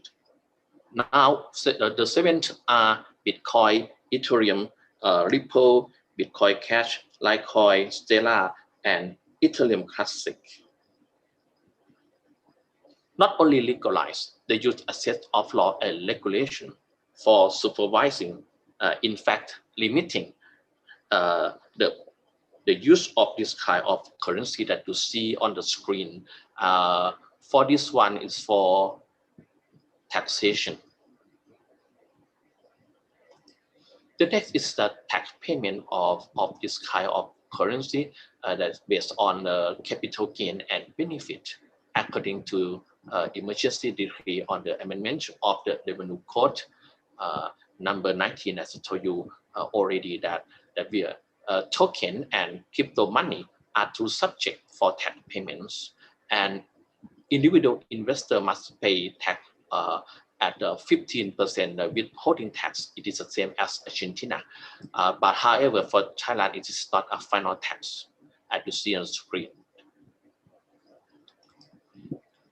Not only that, the Thailand, especially Bank of Thailand, invent a government-based cryptocurrency, also known as central bank digital currency, or CBDC, with 2 types, wholesale, also known as Internasional or Project Internasional, a high mountain in Thailand, or token baht, and retail CBDC. That is for Thailand. For Argentina, Argentina is a regional leader in the promotion of cryptocurrency in that region, in the function of Aristotle, that as a medium of exchange, a store of value, and a unit of account with 2 bills. Two bill here, it is a bill for the regulation for crypto access and a bill of perception of salary in cryptocurrency 2021 this year, and a few proclaimed and enforced law for non-government cryptocurrency. For example, Constitution, Central Bank Law, and Civil Code and Commercial of the Nation 2015, and Law of Modification of Income Tax 2017. Here are 4 issues for Argentina. For Argentina, now non-government cryptocurrency are not both legal currency and legal tender, because they could be issued as a tool already by general people, hedge fund, and firm, not the Argentine federal banks. For law of Argentina, especially Constitution, Central Bank Law, and Civil Code and Commercial of the Nation 2015 determined directly that only federal bank could issue notes of bank and coin as Argentine legal currency. Even legal tender it is not, because legal tender only issued by federal bank according to the law. So will you be surprised that non-government currency it is considered as Thailand that in terms of access, that I want to say you it is a legal asset that individual crypto user has his or her ownership right for possessing, buying, and selling it at will, according to Article 15 about ownership rights in Civil Code and Commercial of the Nation 2015 of Argentina. The trend of non-government cryptocurrency in Argentina, they will not be both legal currency and legal tender under 2 bills that are in the parliament, because in Argentina, but I want to tell you it, there is no law from government that determine that non-government based cryptocurrency is legal tender. So in very near future, they will not become both legal currency and legal tender. And then there is this tax payments for Argentina with a lot of detail, but 15% the same as Thailand, and they are considered as a taxable income. Last one is very interesting, because peso digital, or digital peso in English, the first one is in Spanish, is the coming Argentine government-based cryptocurrency, or CBDC. It's come from Financial Innovation Roundtable Consortium in 2019, and now it consists of a set of proposals that you see on the screen: the Productive Inclusion Foundation from Raul Jaril, or from Catamarca Province, Misiones Province, and the Chamber of Digital Peso, that is online community that want to push this digital peso into practice. Here it is the comparison between the 2 countries. Yes, for scope, for non-government currency, currency between Thailand and Argentina, not only currency, but it's plus something that we call crypto assets. Policy instrument, Thailand and Argentina use the same policy instrument, in order to monitor, control, and limit the growth of non-government-based cryptocurrency. That is a passive way of government. When they face some threat, they want to control it. That is for Thailand. For Thailand, we use legalization for 7 virtual money and crypto assets. New marketable goods, we use this policy instrument for digital token as digital as crypto assets. For output taxes, okay, we collect from both segment, non-government-based cryptocurrency and digital token. Regulation, we use a set of law under control of SEC. Direct supply, now we launch Thai CBDC that for both wholesale and retail digital currency. For Argentina, it's used legalization for buying and selling non-government-based cryptocurrency and goods under Article 15 about ownership in the Civil Code and Commercial of Nation 2015, as I told you already, and the coming crypto assets bill. New marketable goods, Argentina try to use this kind of currency for salary payment through and the coming crypto assets. That's to be what I want to tell you. It is not determined that non-government-based cryptocurrency is a legal tender. And what I want to tell you more, it is for the salary payment, it's just agreement between employer and employee. So it cannot be used as money. For output tax, it's the same as Thailand. Regulation, there are lots of law that relate this kind of currency, including to latest bill, direct supply for the coming CBDC called peso digital. Third, Thailand and Argentina issue this distributive policy through taxation for non-government-based cryptocurrency and crypto assets. The last one, restraint and innovation. Both countries try to use blockchain. I mean, CBDC or central bank money as an application of blockchain. They try to use something that we call stable coin. For Thailand, we use a proof of authority. Proof of authority that you must trust in someone to verify your data in the wholesale, and you use a proof of concept for the coming retail CBDC, because proof of concept is employed for feasibility study of the project. For the Argentina, that is starts in the policy formulation.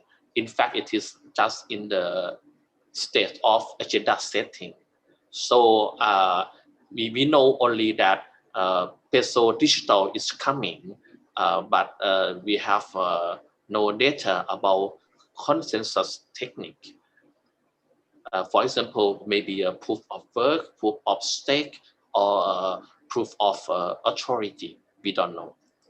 For implication for both Thailand and Argentina, what I want to tell you is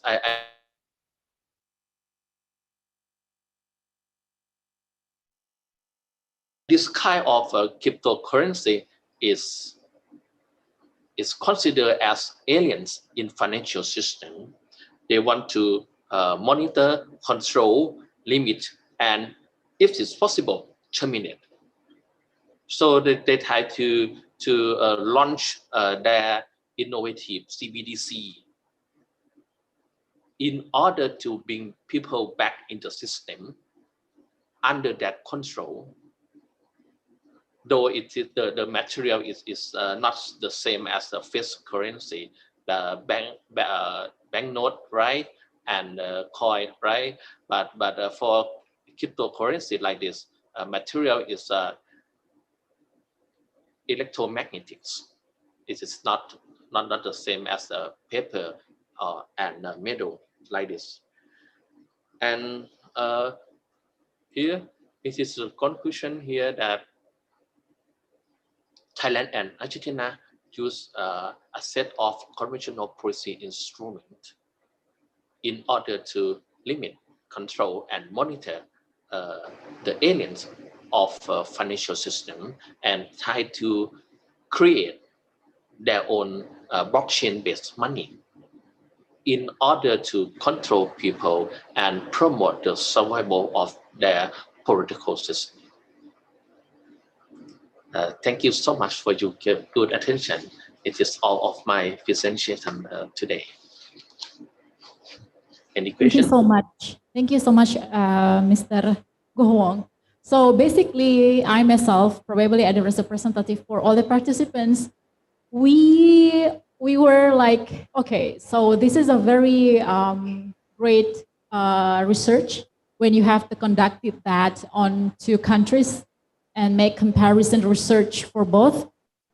For me, that was not easy, but I think it's just possible for you to do that. And for me and for us, that is a really, really good information for us when we talk about this era and then talk about digitalization.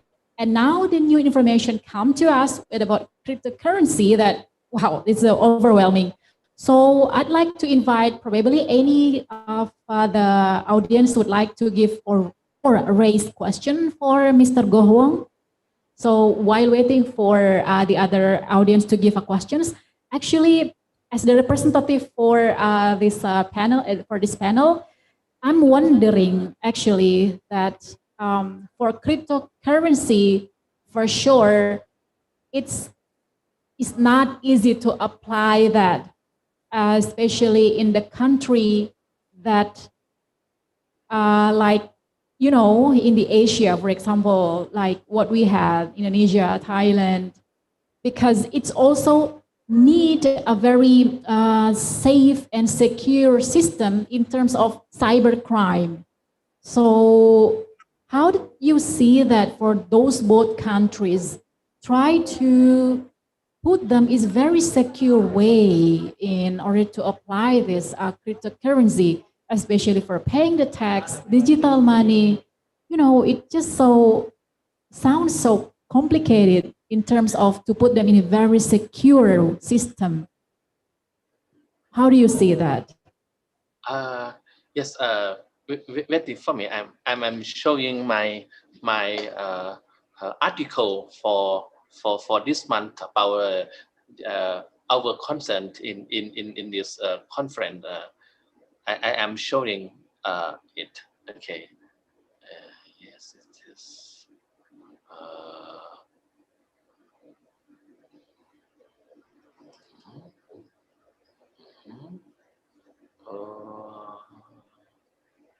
Wait for me a little bit. Yeah, because it is also one of the questions also was raised, the same question as I addressed about the weaknesses. It does have a strength, but also on the other side, it's also have a weakness. I think you have a lot of articles there, so it's really hard to find it, I believe. Because I work here because state, it is a part of a state-based public administration. And we are familiar, right? We are familiar with conventional public administration that we have central bank. We have three partnerships like a public, private, and people sector, and we set up a mechanism that the first presenter said already, that about good governance, right? It's come from World Bank in 1989, and you set something more nowadays that we call data governance in the public sector. But it is not new. After I read it, I know already that it's come from a relational database that I used to study a long time ago. What I want to tell you it is not new. But after I read it, I know that we try to do about it. But nowadays, with this kind of currency, I write a paper that is challenged about the non-government-based cryptocurrency. Why do they not popular in practice? For you see on the example here, Argentina is not more and Thailand not more than 5% in each. So let me provide you about my article. Wait for me 1 minute. It's okay. You may take your time. We are waiting. It's okay.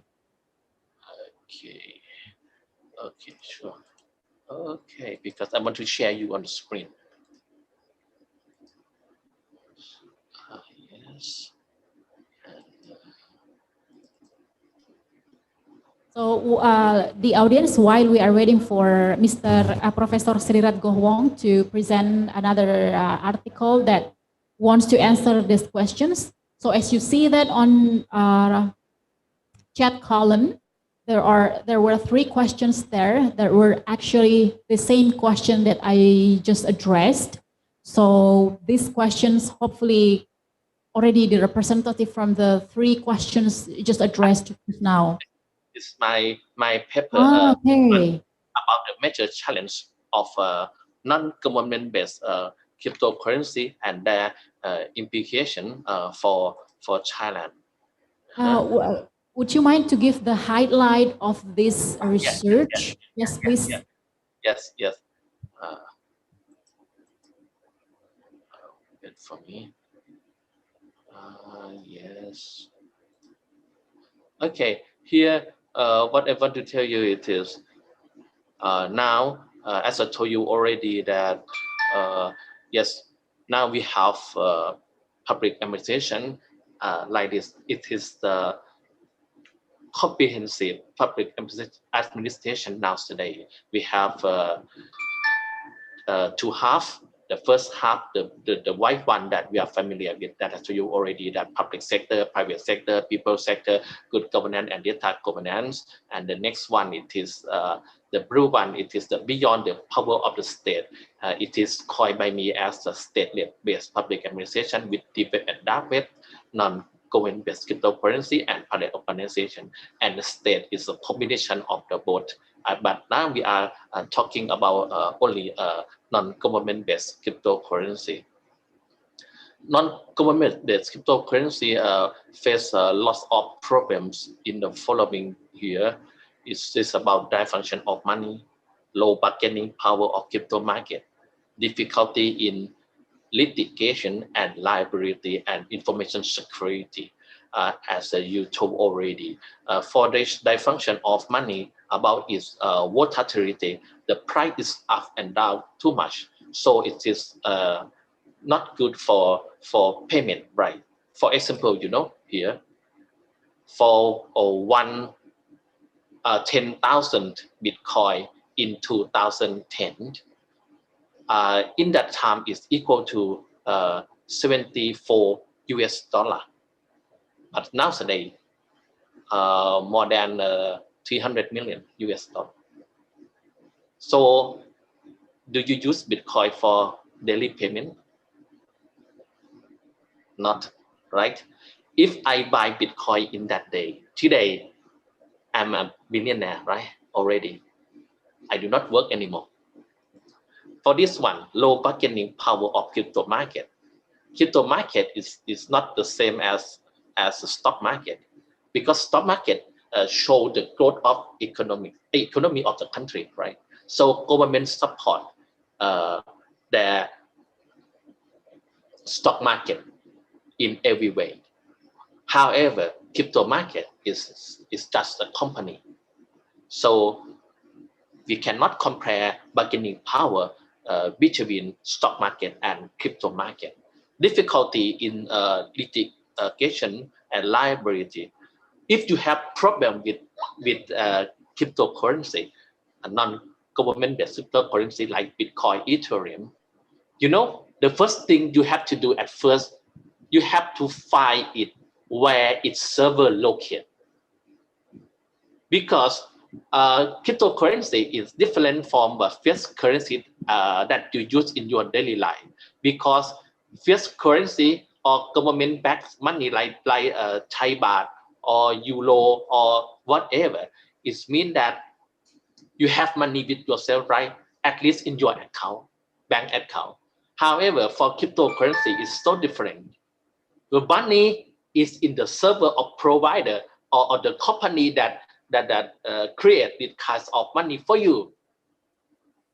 You have only address and private key to use it. If you cannot connect them in every case, it means that you can lose your money. You have to find at first that where is your money. I mean, in terms of server. After that, you have to study about international law and local law. So you have to hire law firm with a lot of costs, right? In addition, each non-government cryptocurrency has something that we call white paper to persuade you to invest in that coin, but in English. That is very complicated, right? It's not English in everyday life. It's English in law and technology. So it is so complex to understand all words in white paper. The last one, information security. Blockchain is not an invisible technology anymore. You can read from these books that is show you a lot about the vulnerability of blockchain. Yes, blockchain is quite safe, okay. However, blockchain setting is not alone. You have to use it with your mobile phone, your IT device, your another platform. It means that you have lots of weakness for cyber criminal.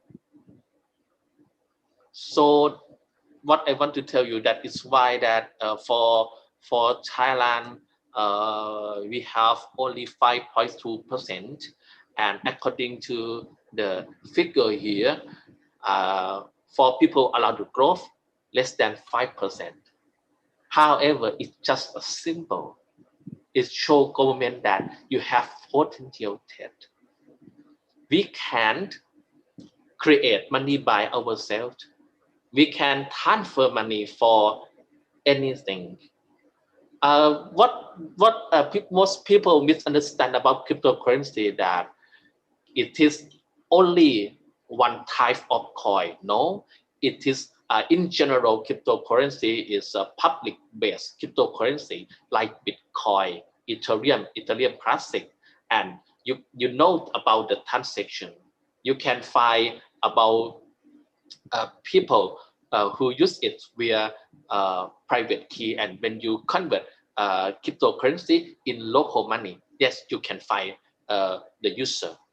However, we have another type that we call privacy-based cryptocurrency that government do not like it because with technology like crypto node and crypto night, you can hide all data about the amount of money, sender and receiver. For my research in 2018, I'm the first one of the world who investigate all cryptocurrency around the globe and try to know that I classify it. And now we have only three cryptocurrency, but the second one, it is privacy-based cryptocurrency, such as Monero. If you read my paper about a cryptography-based cyber attack in 2009, what I want to tell you, it is Monero is the most popular currency for cyber criminal to hide that transaction for 5 years. So what I want to tell you is cryptocurrency, we can do a lot that beyond the power of the state. About taxation, right? That you see that I just present, yes, taxation, tax payment. What will happen if I do not convert in Thai baht or peso? And I use a cryptocurrency. For example, use a privacy-based cryptocurrency like Monero. Tax payment is a mercy, not duty anymore. Maybe we have to change our constitution. In Thailand constitution, we have one article that tax payment is a duty of Thai citizen. But with this kind of method, it means that tax payment in the future will be on mercy of people, not a duty anymore. Yes, now it's only 5%. Not a small. It is a small group of people allowed the group to use cryptocurrency, but it's just a beginning. It is a symbol of the coming problems for government. Like think about our computer, right? PC in 1981. If you ever use Microsoft DOS diskette operating system in 1989, like me, you will find that computer is not easy. You know, in the final exam, I have to remember all instruction of DOS and write it on paper. It's like I think that I am doing the final exam is like a law or something like that. However, nowadays, how easy computer that you use today. So in the future, it's maybe I have to say dangerous threat for government. But cryptocurrency now is not for payment. It is for investment. Due to what I show you, if you want to read my paper after I get proceeding, I will give you, because now it is the process of proceeding and published in some journal. So what I want to tell you that with four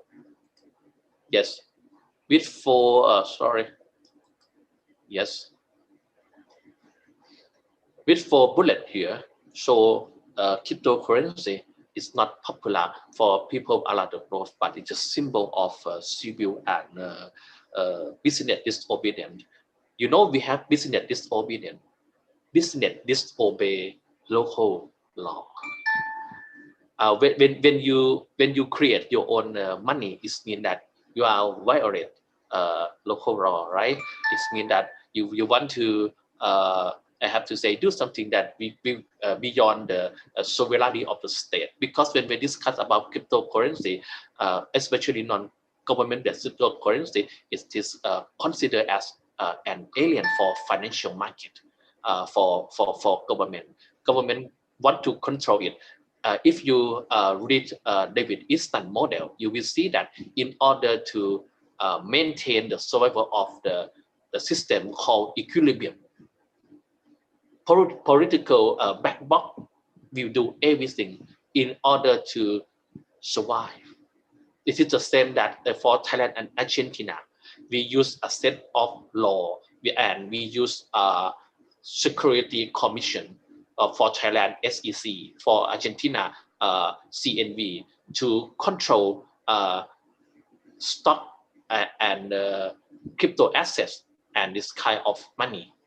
However, government try to use their own blockchain-based currency called CBDC or government-based cryptocurrency in order to totally control people, because at first government invent money, right, as a symbol of the power of the state. you can look at your money in your hand now. It shows a symbol and power of the state. So they want their power back. That is all of my answer. Thank you. Thank you so much, Professor. That was a very, I mean, when we saw the earlier and also the previous one, your research were very consistent. I mean, you research about the cryptocurrency, and then you also have conducted research about our strengths and the weakness and how to apply that. That was very outstanding, really great. So thank you so much for sharing today. On behalf of the committee from Political Science of Study Program in Universitas Muhammadiyah Makassar, the faculty, the study program, and also the committee, like to say thank you for having you today. Thank you so much. Hopefully that we can have a next discussion later.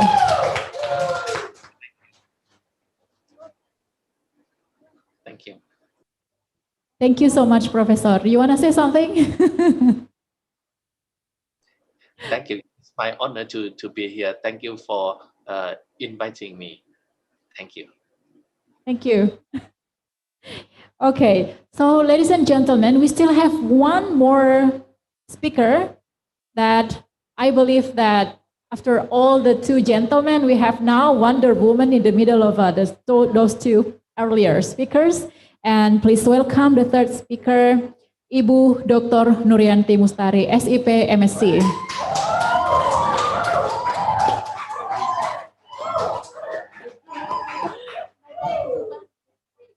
So currently, before we give a time for her to give the presentation, let me give a very brief profile about her. So Ibu Dr. Nurianti Mustari, MSc, is actually got her doctorate title in Universitas Negeri Makassar for public administration, and already followed a lot of professional training, including the teaching experience for more than a decade here in Muhammadiyah University.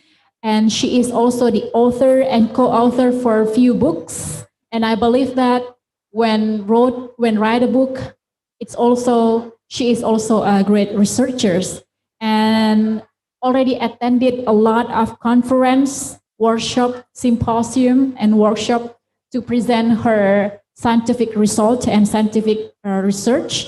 And she is also very active in involving herself in a professional and also community development.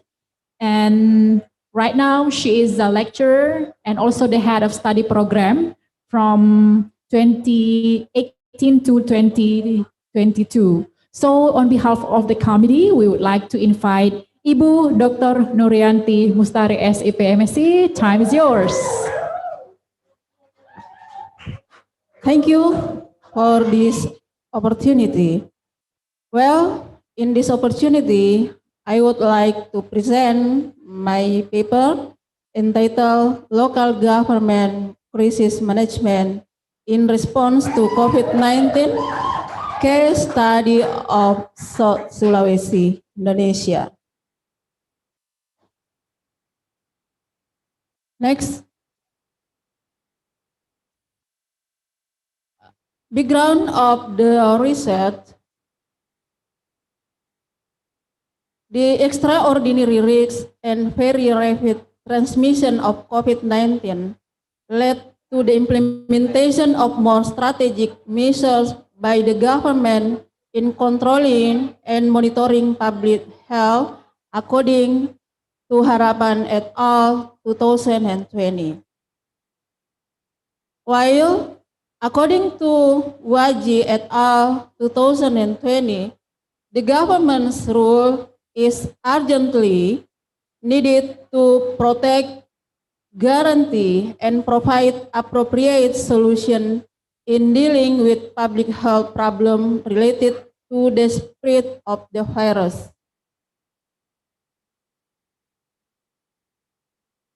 Countries affected by the pandemic, such as India and Kenya, are implementing strict measures to prevent further transmission and increasing the number of new cases by closing public facilities, advising workers to work from home, stopping public transport operation, and various other lockdown, according to Patrikar et al. 2020.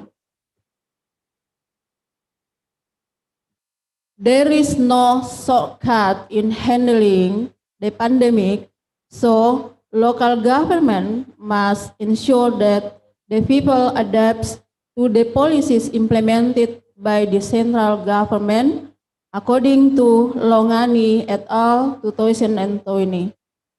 So Sulawesi, which is one of the region with the highest rate cases in Indonesia, demands the local government to implement more stringent policies by implementing large-scale social restriction in Makassar City and Goa Regency, according to Jane et al.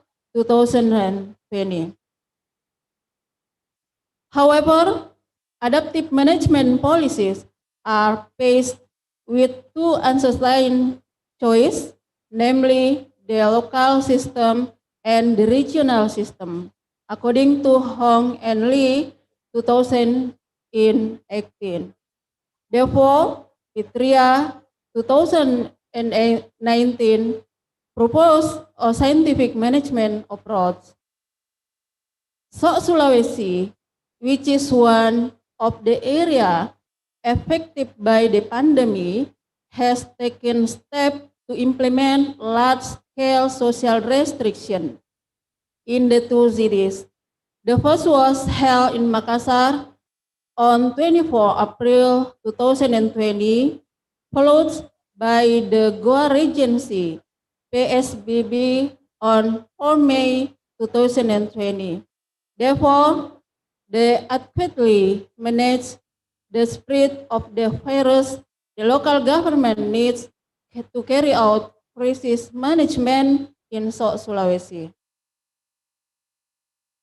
Here, I want now show you the overview, the cases of victims that exposed to COVID-19 from March to September 2020.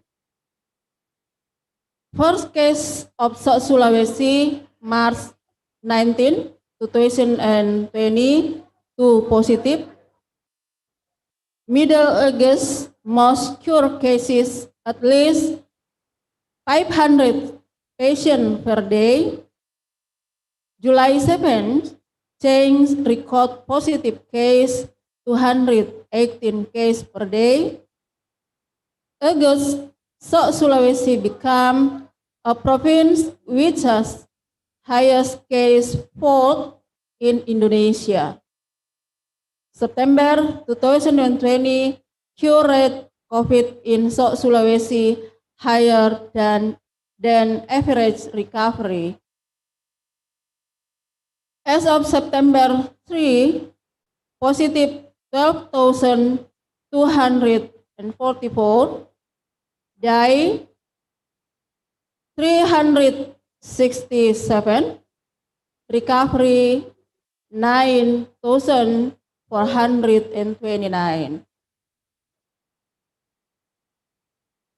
Well, talking about literature review, in general, a crisis can be described as an event or unstable moment that is not expected and has the potential to cause chaos and threatening change. Crisis management can be interpreted as a form of response and effort in responding to and solving problems from crises that arise through possible crisis management strategies. For government capacities in crisis management, the first one, coordination. An act arranging very complex elements so that everything can be integrated and work together by effectively and harmoniously. The coordination of the South Sulawesi provincial government is carried out with various stakeholders, local government, police, military, and universities. The second one, regulation. South Sulawesi government regulation are analyzed in indicators including auditing, control, and surveillance. The third one, delivery. Delivery capacity is associated with process related to public service, providing a variety of special health facilities for positive patients. The last is analytical. Analytical capacity is associated with analyzing information, providing advice, and evaluating risks and vulnerabilities. Next, research methods. This study uses policy content analysis, which aims to analyze issues related to policy, regulation, relation, bureaucracy, communication, and the techniques used for public policy making time. The secondary data used in this study was sourced from the task force for the accelerate of handling COVID-19, the Indonesian Ministry of Health, and news media consisting of Fajar and the East Tribune. This study examines the approach taken by the South Sulawesi provincial government in dealing with COVID-19 and provide a system framework by analyzing policies taken by other affected countries. Then, based on the research problem of my research, I would like to show you the findings and discussion. On March 19, 2020, the governor of South Sulawesi reported 2 positive cases of the virus. In August 2020, the province had the 4th highest number of cases in Indonesia. The number of coronavirus cases in South Sulawesi on September 360.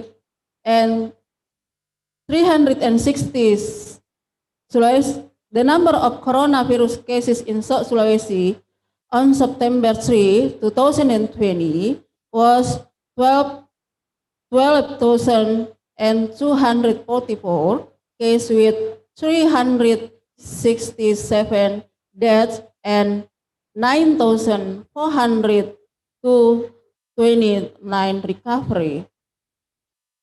The province is experiencing a condition of relatively large public concern about the virus. Therefore, the government needs to start a total lockdown as an effort to break the chain of spread, reduce the death rate, and fix the sluggish economy. We can see from the daily confirmation case data on July, Figure 1 shows daily data on the increase of new cases in South Sulawesi with a significant increase of 218 positive patients on July 7.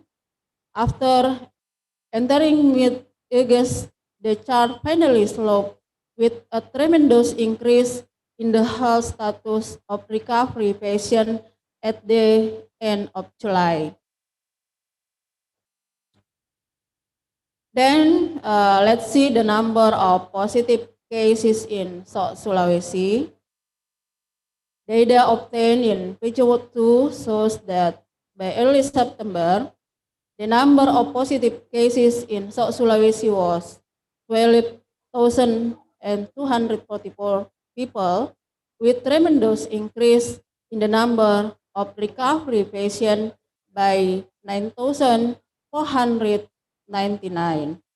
This reason is need for the government to apply a crisis management urgently. In applying a crisis management, there are 4 indicators of local government crisis management. The first one, coordination.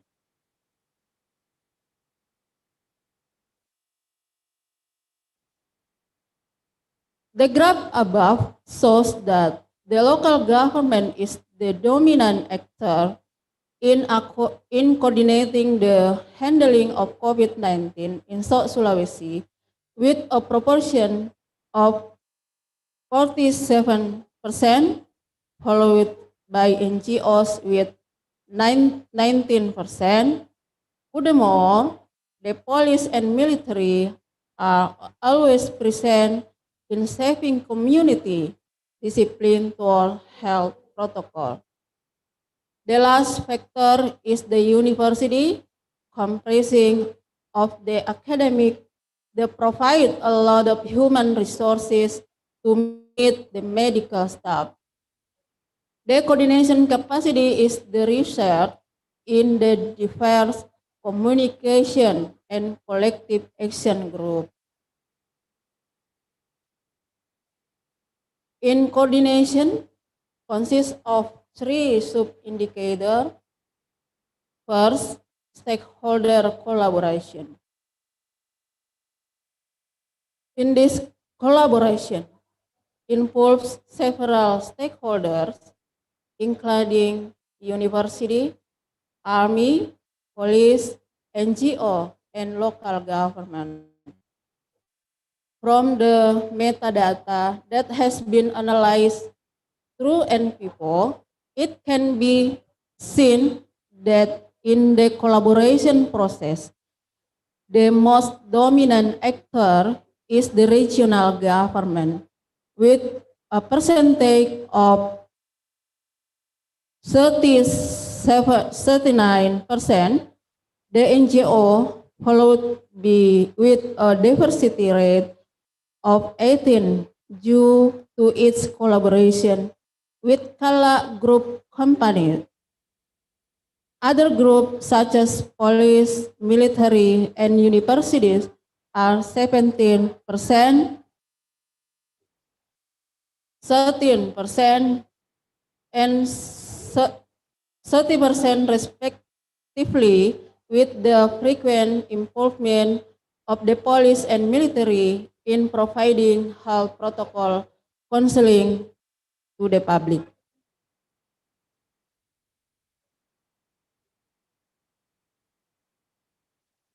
Second, communication. The regional government communicates to build coordination with various stakeholders who can become partners in preventing the spread of the virus. The government carries out intense communication through virtual channel without physical meetings.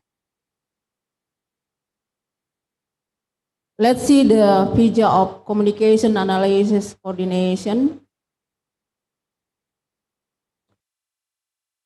The result of the analysis of local government communication in handling COVID-19 via NPPO showed the percentage of 52.177%, which is relatively high because the governor regularly holds coordination meetings with all regions, mayors, academic from various universities, especially those with adequate health facilities, such as Hasanuddin University. Therefore, the university has a percentage of 17.39%. Communication was also established with the military and police by 17% and 8.7%. Regard the socialization of health protocols, NGOs were also assigned 8.7% in communicating because they could not be separated from the government attention with several hotels to ensure they were willing to become independent isolation place for COVID-19 sufferers in South Sulawesi.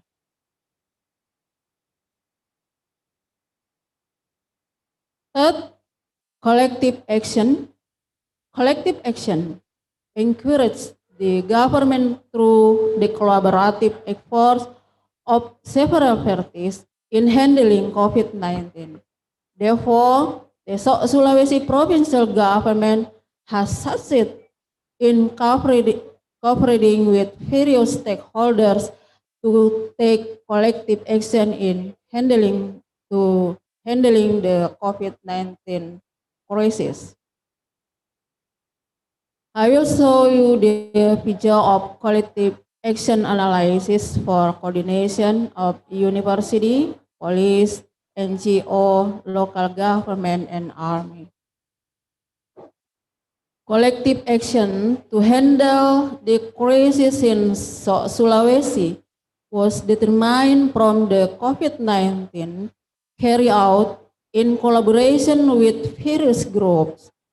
Local governments get a percentage of 40% for taking collaborative action with all stakeholders in handling crisis during pandemic. The government also cooperates with Universitas Hasanuddin and Universitas Muslim Indonesia in providing volunteer assistance. Those showed a collective action of 20%. The military and police also play a role in guarding the border to prevent the spread from one area to another.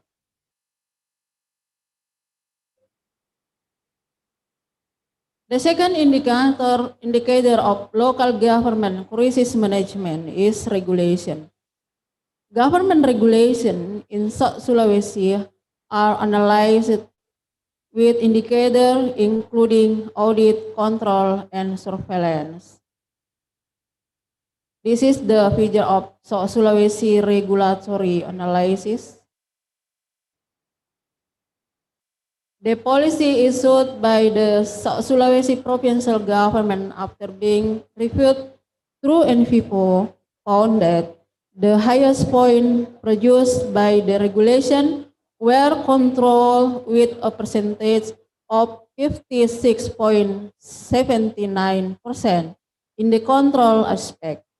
This has also prompted the issuance of regulation regarding the implementation of COVID-free certificate checks at every city border in the province in an effort to control the pandemic. The government implemented the PSBB policy. The implementation of PSBB by the government is an effort to control population mobilization at the epicenter of the pandemic so that the virus does not spread to other areas. This is also strategic effort used to increase aggressive measures to control the spread of this outbreak through direct contact with humans, according to Chiang et al. 2020. Supervision in the form of file observation as stated in public policy gets a percentage of 41.86%. 89%. The government regulation by imposing inspection at every city border is a form of supervision used to reduce the number of new cases. The obligation to use masks by local government is also a form of regulation that has a supervisory approach. Auditing obtained the lowest percentage score of 1.39% because there is no local government regulation in implementing the accountability report. Next, the third indicator is delivery. Delivery capacity is linked to crisis management, and process are linked to the exercise of power in the public service. The South Sulawesi government provides health service in handling COVID-19 by providing various health facilities, especially for positive patients. To know more about the delivery, let's see the figure of comparison of the number of COVID-19 referral laboratories in Sulawesi.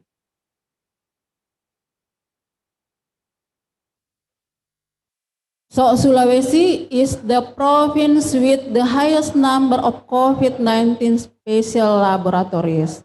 The South Sulawesi government has succeeded in building 13 laboratories, including the Sopeng Regional Health Laboratory, Sinjai Health Laboratory, Laki Padada Hospital, Lagaligo Hospital, Labuang Baji Hospital, Andi Makassar Hospital, Saweri Gading Hospital, Unhas Hospital, Makassar POM Center, Fit Maros Center, BBLK Makassar, Wahidin Hospital, and BBTLKP Makassar. The laboratory functions to speed up the examination of suspected COVID-19 patients for specimen examination via PCR, thereby accelerating the detection of COVID-19 sufferers. For the number of medical personnel in South Sulawesi, we can see from the following diagram. The availability of medical personnel in South Sulawesi is inadequate as there are only 43,127 medical personnel that are active in providing public health service to a population of 8,970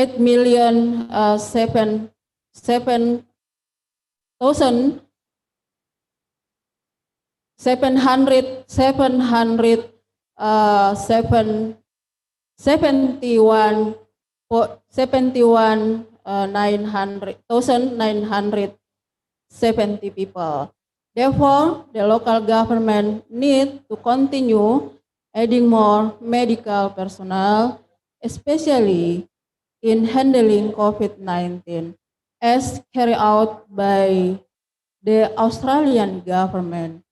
Furthermore, it is necessary to use more medical equipment in regional and big cities, as well as additional medical personnel to prepare for spike in cases, according to Gardiner et al. 2020. The fourth indicator of local government crisis management is analytical of management crisis. Analytical capacity is associated with analyzing information, providing advice, and evaluating risk, as well as vulnerability. The local government has adequately responded to the handling COVID-19 cases in South Sulawesi. However, there are still many risks that have excellent opportunity to interfere with the handling process. The change that need to be faced by the local government in South Sulawesi are as follows. Risk, non-compliance with health protocol, control analysis, warning through regional regulation to carry out health protocols, including wearing masks, maintaining distance, maintaining cleanliness, and diligent washing of hands. Risk, the community does not receive handshakes and corpses are disposed of according to the COVID-19 protocol. Control analysis, socialization, and education of MUI, Fatwa number 18 regarding the management of bodies exposed to corona. Risk, inadequate allocation for medical personnel. Distributing, control analysis, distributing APD, preparing hotel for medical personnel that treat patients exposed to COVID-19. Risk, lack of health workers, and control analysis need volunteers in handling COVID-19. Conclusion, based on the explanation of findings above, it can be concluded that the local government has responded well in handling COVID-19 case in South Sulawesi. However, there are still many risks with considerable opportunity to disrupt the process. This leads to collaborative efforts by the government with various stakeholders, such as the regional government, the police, and universities. The policy issued by the Sulawesi provincial government after being reviewed through NPPO found that the highest points produced by regulation were controlled with percentage of 56.79%, followed by supervision with a figure of 41.89%. However, the audit obtained the lowest percentage, 1.39%, due to the absence of local government regulation that are required to carry out accountability reports. Thank you.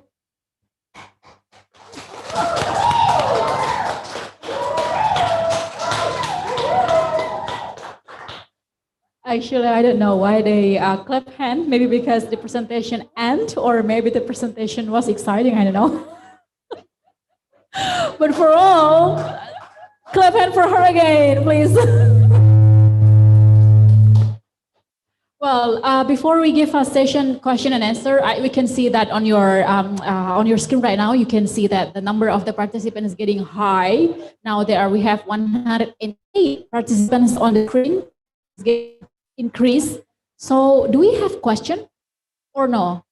Do we have a questions? I think there's no question on the. Okay, so we have one question for Ibu Dr. Nuryanti. So the question is, why did the COVID-19 increase or peak again after the government was able to overcome? So after the vaccination or the handling process, why the number of the COVID-19 increase? Why the number of COVID-19 increase after the vaccination? Yeah. The good question. Yes. Okay. Thanks for your question. My answer is short. Yeah. To you. The first. Yeah. Your question, why did the COVID-19 pick again after the government was able to overcome it. The first, people are getting tired maybe and ignoring health protocols. The second, the opening of public place has been started without any social restriction. The third one, it is permissible for people to travel between region or between countries. The fourth, feeling already safe after especially being vaccinated. And the last, to focus on economic recovery compared to health, and lastly, not being vigilant when doing activities. I think so. That's cool. Thank you so much. So ladies and gentlemen, also the audience and also all the participants, that's all for our presentation today. So before we close the panelist session, you'd like to say thank you for all the speakers. And before we close, we are going to invite our performance today. Then we have a dancing performance. So please welcome. Time is yours.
Saku larang laku lay, sang saku tondok laku rapoy, mereka di kasus itu mah.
Okay, thank you. It was a fabulous performance, and we enjoy that a lot. So before we really official close this, I think one more question, Miss Ya. So I know you got the questions, and it's time for you to answer this. Okay, we will answer the question from Adila Puspa. Yeah, the budget used by the government for handling COVID is so large. Yeah, do you think that the use has been used properly? Yes, I think what the government has done is certainly good enough, but accountability needs to maximize so that no government misses it. As explained earlier, that there are three very important things for the government to carry out, namely auditing, surveillance, and control. If these three things have been implemented, the government will easily handle a problem such as COVID-19. I think so. Thank you. Assalamualaikum warahmatullahi wabarakatuh. Thank you so much. So it's really good to be a dancer. One, you can get tip, and the second one, people are more interested on you rather than presentation. Okay, so thank you for the third speaker, and she's also the head of study program of political and government studies. So on behalf of the Faculty of Social Sciences and then the head of study program, I'm the representative, also the chairman, the Association of Students, would like to say thank you for your participation. And we are going to see you again next time in the international seminar. For today is about priming government for global politic dynamic through collaborative governance and public policy. And hopefully that we can see you next time. And thank you again for all the speakers for today. Mr. Associate Professor Strit Gohong, thank you so much. And then Professor Ricardo Pelizzo, PhD. And tomorrow for the second day, we are going to have another speaker again. And thank you for Ibu Nuryanti. Thank you so much. And for the committee, thank you very much. Thank you again. Assalamualaikum warahmatullahi wabarakatuh.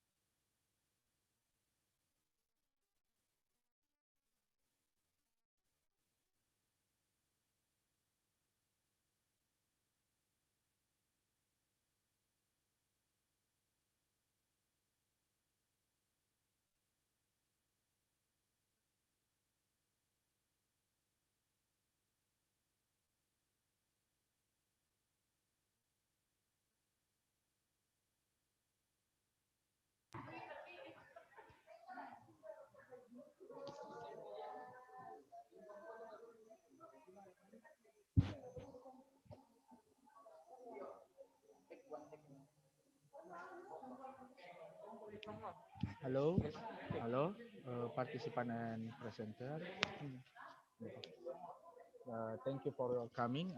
We will meet with you tomorrow. Please see the conference book so you can see your team tomorrow. We will send other information to your email and WhatsApp group as soon as possible. Thank you and goodbye.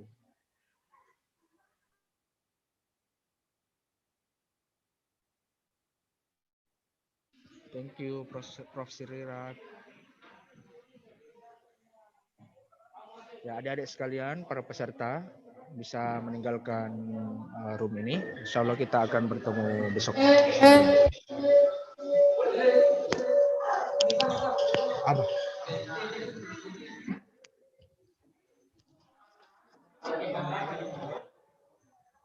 Insya Allah kita akan bertemu besok.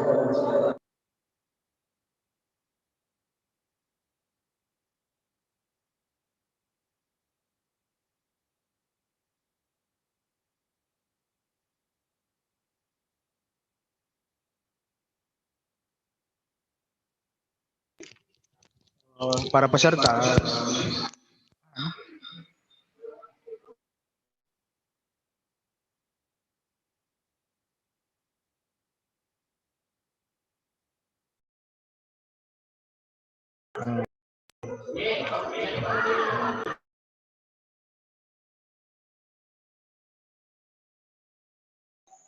halo.